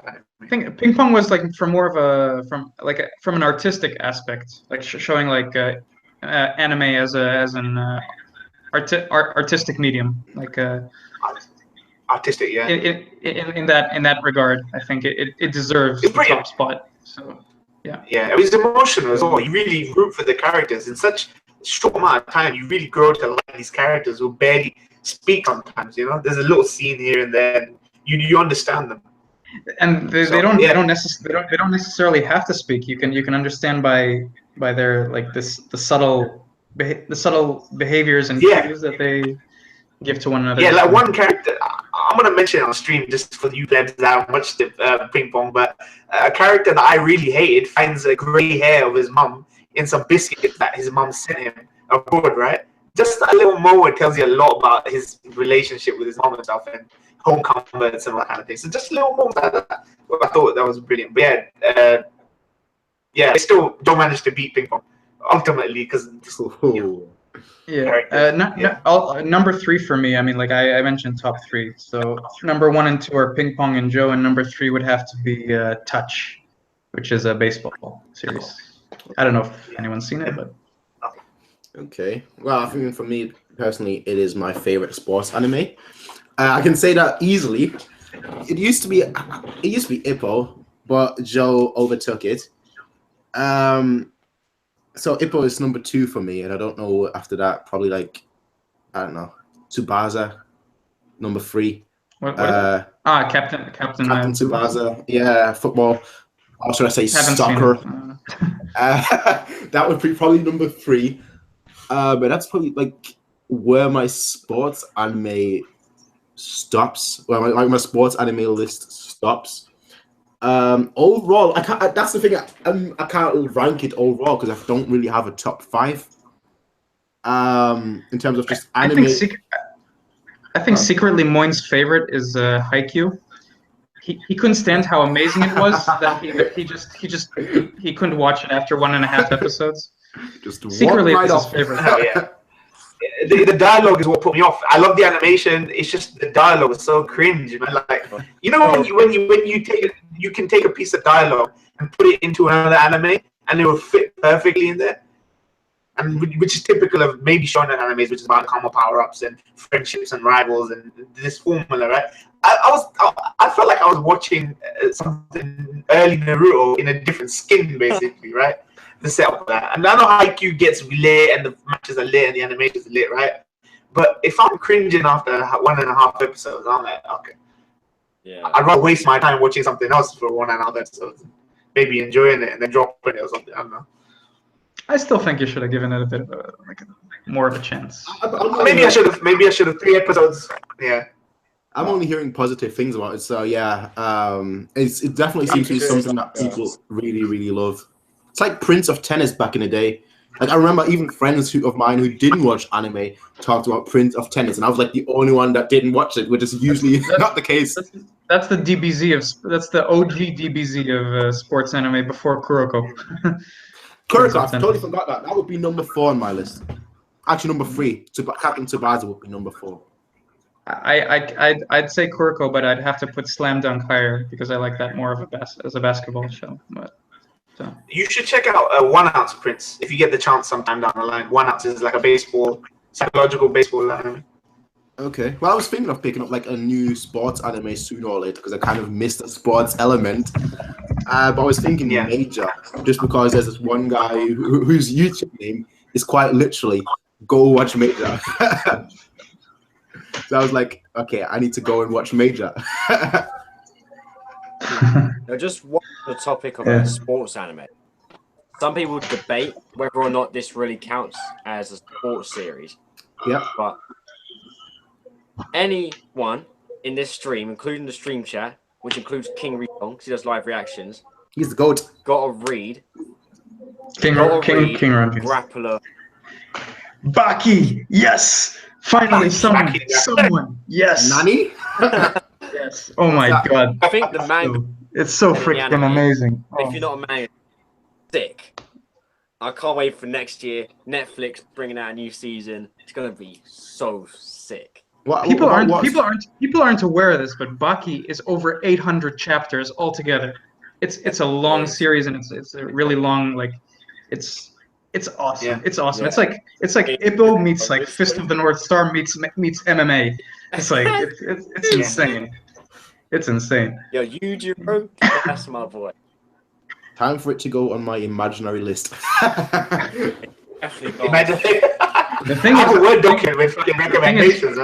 thing is, Baki is getting a new series right now. I mean, there was one OVA that was released, but now it's getting, I think, a full-on show, like a full-on season. So I'm looking forward to that. Yeah. You know, we've got to wait until autumn 2018, which sucks. I can wait. It's not that far. I got med studies to do. When you think about it, it's not that far off. Like, we've had to wait for other shows much longer. Just think about, like, I mean, we obviously mentioned Hajime no Ippo recently, but, like, just imagine Ashton or Joe if you watch the first season and then you've got to wait 10 years for the second season. You'd be like, but in 10 years' time, you would have probably forgotten what happened in the first season.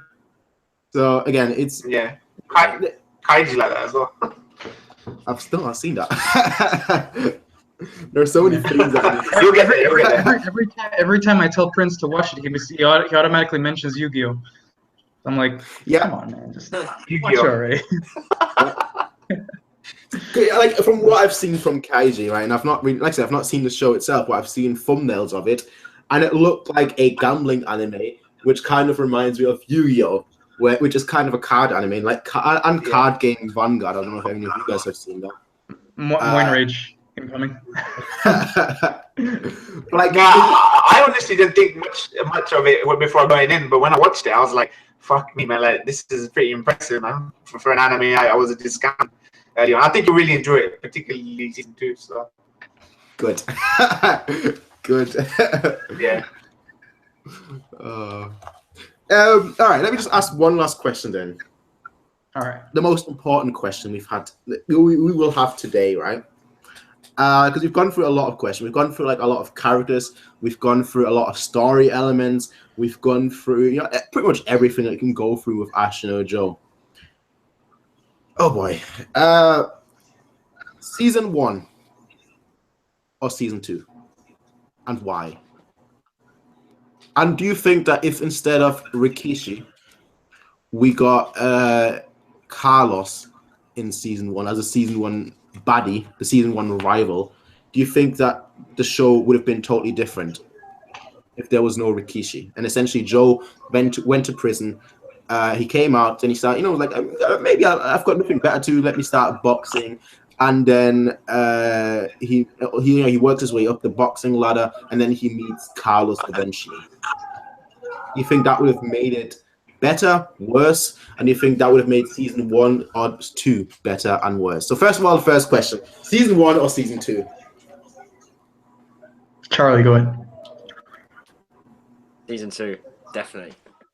Well, I assume season 1 cuts off after Rikishi, right?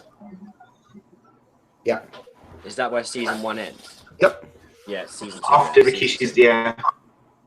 Yeah, season 2, because season 1, when I was like reading it in the manga, I had it as a 9, but right after Rikishi, I moved it up to 10. So I gotta say, season 2. Moin, you? Oh, me, okay. I'd say 1. As much as I like season 2, I think 1 as a package is amazing. I think the arc from beginning to Rikishi's death is like the best. I think it's the strongest season, I think, for me. Interesting. Like that builds up Joe. If you want to go back to something, you go back to season 1. You wouldn't need to watch season 2. You'd just be watching season 1 and be like, you know what, this is Joe, man. So. Okay, Nick. I'd have to go with season 2. I feel like I'm constantly going against you guys. I'm really sorry for that. Well, you're going with Charlie. I'll give you my view on this. I mean, I view season 1. Season 1 establishes the character. You get all his traits. He establishes the relationships between the people. But then at the end of season 1, all hell breaks loose. Everything breaks down. And season 2, because of its bittersweet tone, it's about Joe trying to reconcile the ghosts of his past, the ghost of Rikishi, and coming out on top. And it's, for me, that's what I look for in a story. So how he manages to do that, and even with all the bumps along the way, a lot of the realistic shit that he goes through, which isn't shown in season 1, it's mostly shown in season 2. The bulk of it, about how he's throwing up after fights and all that. It's it hits you much. It felt like more of an impact for me than season 1 did. I mean, I love season 1. I love the action, but season 2 is what I look for in a series. So it's what makes it great. So see, I'm gonna have to disagree with you. So I think we're actually split right now with 2 people who like season 1, 2 people who like season 2 more. Yeah. But I like season 1 more just because, again, like at first I liked season 2 more. But looking back at it, like the prison scene, I thought that was, like I said, I thought that was pretty long. But looking like after when the show finished and I looked back on it, I was like, you know what? The first season, as you mentioned, was just about Joe. Was just about the character that is Joe. Was just about him essentially establishing himself in the boxing world. Slowly becoming a boxer, essentially. But season 2 almost. And this is gonna sound terrible, no matter how I say it. But season 2 almost felt like it was just fights. There was still obviously character and whatnot, but it just felt like more fights than anything else. And I feel like the fights in Ashita no Joe weren't a strong point. It's the character. So that's why I feel like me, like the rivalry, like just the pure rivalry that you had. Obviously, season 2 was much more psychological, but season 1 it just felt like they're 2 rivals, and you could really feel the intensity, and that's what for me personally. Maybe it's because I'm a Rikishi fanboy, and he's my second favorite character. The thing about the fights in season 2, I felt that they were like stepping stones in Joe's path of building himself back up and facing his demons, which is something I like because if you look at the fights in season 1, what's his main drive in those fights? Like what in your opinion is drive? To win. To win. Right. But here, it's all over the place. Yeah. So, but here you see he's a shell of what he used to be, and he's trying to find meaning in his life and trying to get back to where he was. I just find that beautiful. I mean, and the fights just facilitate this journey of his. So that's why I like season 2 more. Again, I can see the point for both sides, for people who like season 2 more, and obviously me who like season 1 more. I mean, season 2 I think it has a lot more memorable moments.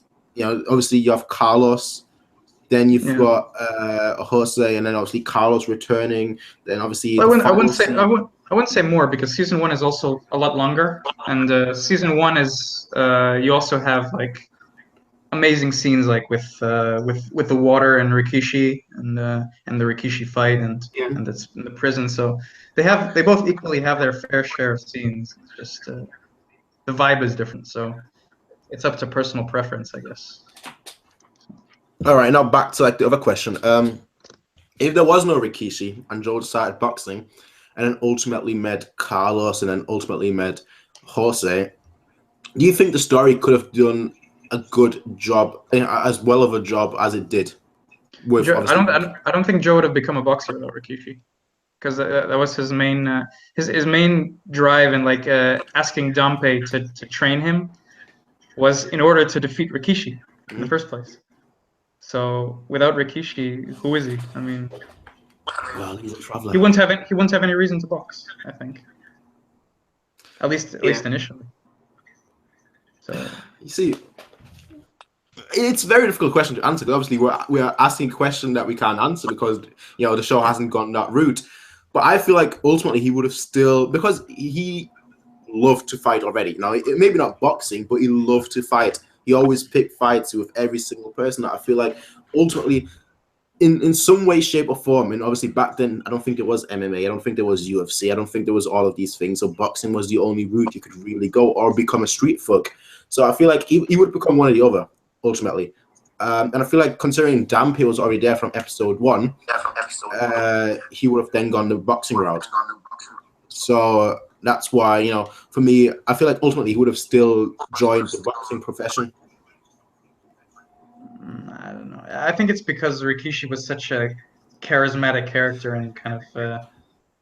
You know what it was? I think it was. He planned Joe, magic. Yeah. Joe was an alpha male that came up against another alpha male on the ground level, right? And you know what happens when two alpha males meet each other, and they fight for dominance, right? But then there was a rival respect. Rikishi walked him in every single way. He composed himself. His masculinity was checked, right? Joe was all over the place, right?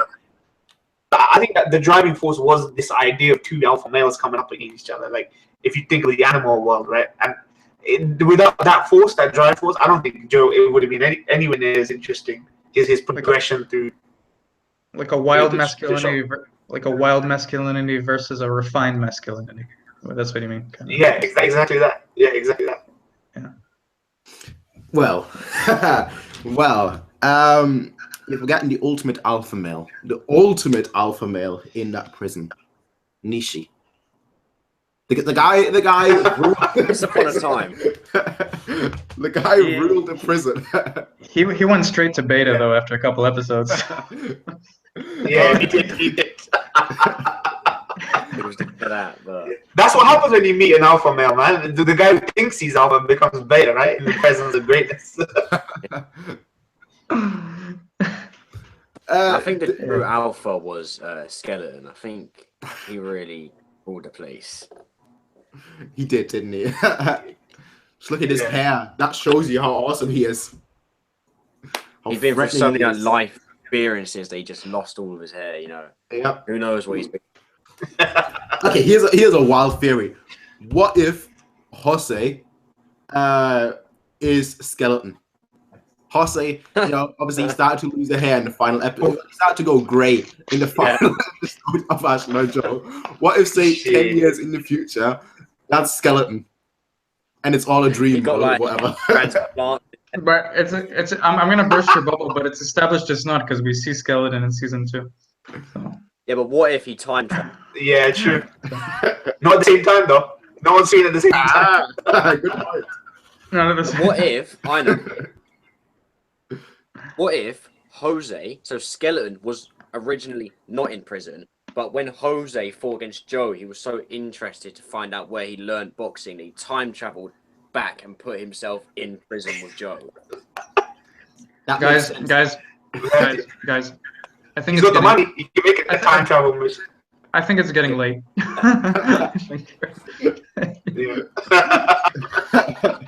This makes sense to you, man. Yeah.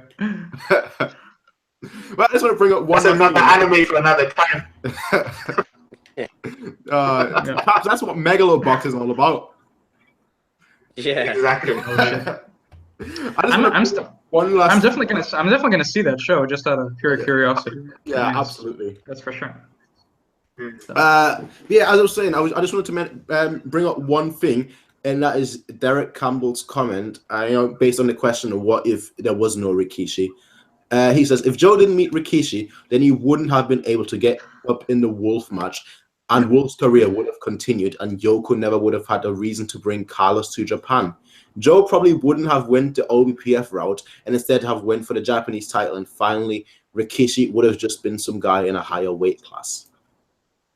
I think again, he also goes, he also agrees kind of with me that Joe would have still gone into the boxing business. Whereas obviously Joe's like the Miata of nah, I don't think so, man. I don't think so. He needs that. It wasn't Rikishi was Dampe wasn't enough to do it.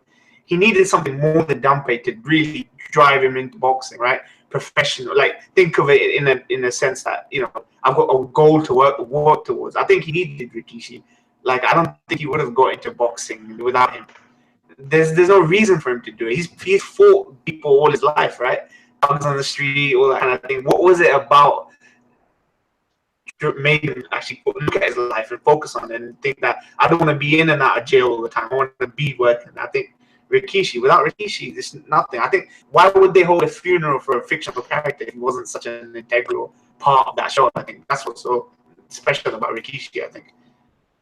Well, when Joe sees a character that he looks up to so much and views him as a role model, and he sees that character dedicating his entire life to something, then he realizes that there must be something in it that evokes his personality and where he can apply himself. So. Exactly. All right. Final question, and I think we're going to end it with this one.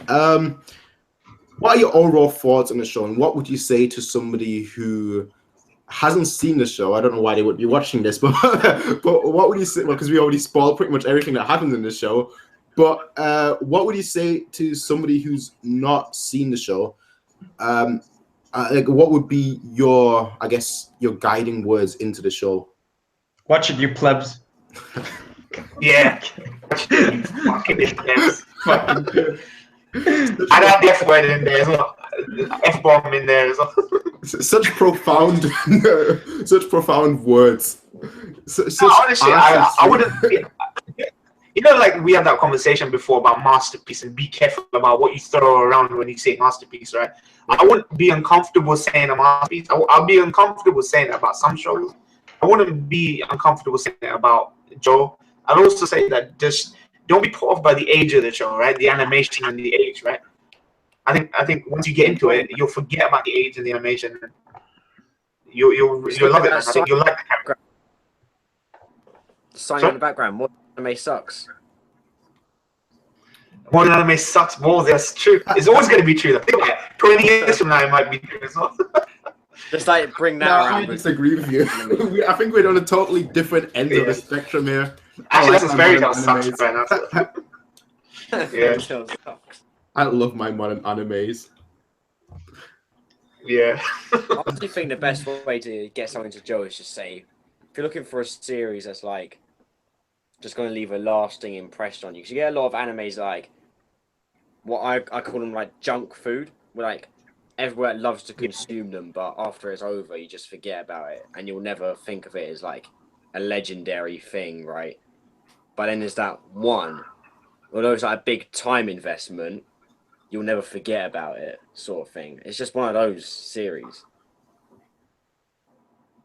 Okay. Okay. That's How about you, Prince? Well, how about you, Prince? What would you say? Well, okay, let me choose my words carefully. Let me put on my artistic voice. Well, quite frankly, Joe's a masterpiece. It is probably the most timeless anime that I've ever seen. It is probably has probably the best character development of a character that I've ever seen. It is, in my opinion, like the ultimate sports anime, or the ultimate anime that has sports in it. Like I said, I don't think anything's ever going to surpass it, but I do feel it has some flaws. I feel like your expectations could stop you. Your expectations could kind of hinder you, like it did to me. Like I went in it thinking, okay, it's going to be like a boxing, like a traditional, sports anime. You think it's going to be like a traditional sports anime or sports manga? It's not. Like the first 10-15 episodes will make that clear to you that it's not your traditional show.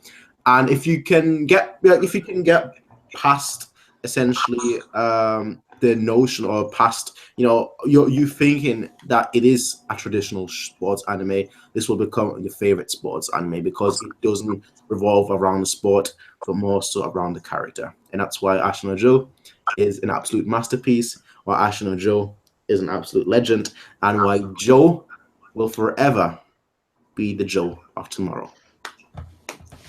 Boom. Mic drop. Yeah, so true. Okay. Cue Midnight Blues. Hey, you.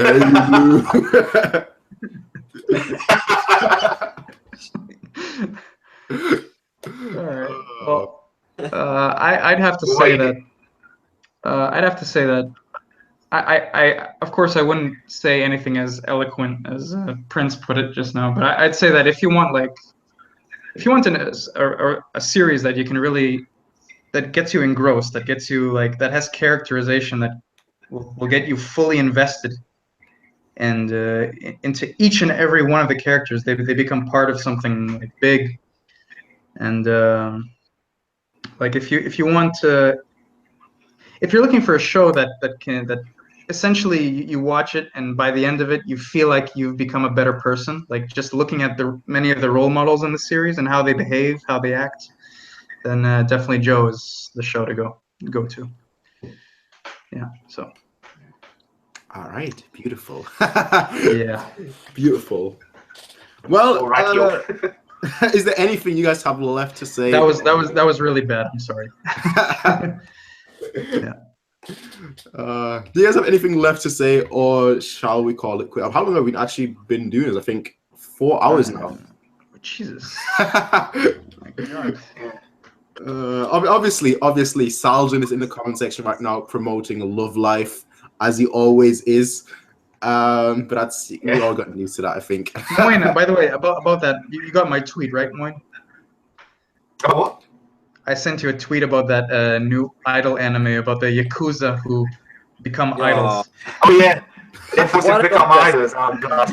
I swear they better not like Kiryu turn into a girl or something, because. No, I as long as they have voice actors who sound like they're like depressed middle-aged men who chain smoke, then I'm good. Yeah, yeah, that'd be hilarious. I think. Comedy-wise, I can see it being really funny, but to buy these chicks on the cover of that promotional poster as former Yakuza would be very a stretch, man.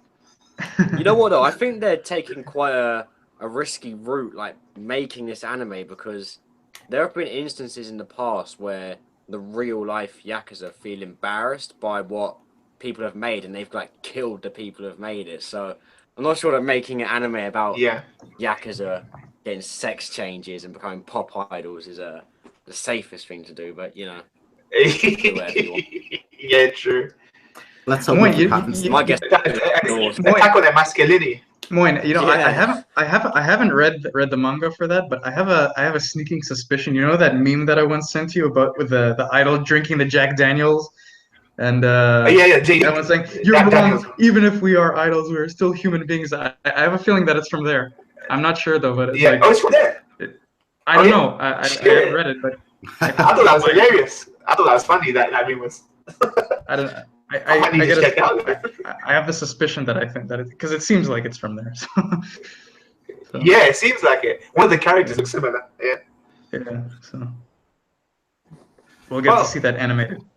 Well, will it ever surpass Love Life? That is the question. It's a question of the ages. Moin knows all about that series. Mm, I see those reactions. yeah. Which series? Love Live. Love, whatever it's called. Oh, Love. Oh, God. Dark time in my history, man. Yeah, man. When I saw you first put reaction up to that, I was like, We're still waiting for season 2. I was like, this man is. No, don't say we, Saljan.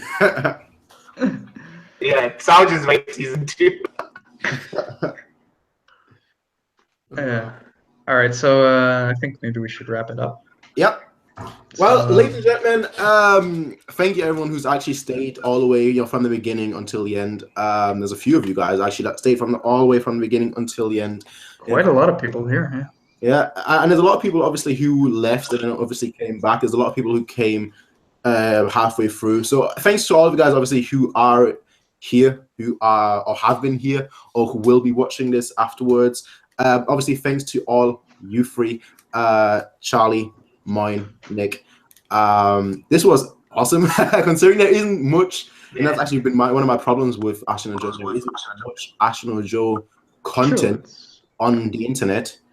But it's always good getting more Ashton and Joe content out there. So that's good. Hopefully, and that's my personal hope here, more people will in the future watch it. More people will in the future read it, because again, it is a masterpiece. But yeah. Thank you everyone who has been here. Thank you everyone who has participated here. And Ashton and Joe. Tomorrow's show. Joe, baby. Yeah. Peace out everyone and have a nice day. Bye. Bye. Peace. Take care, guys.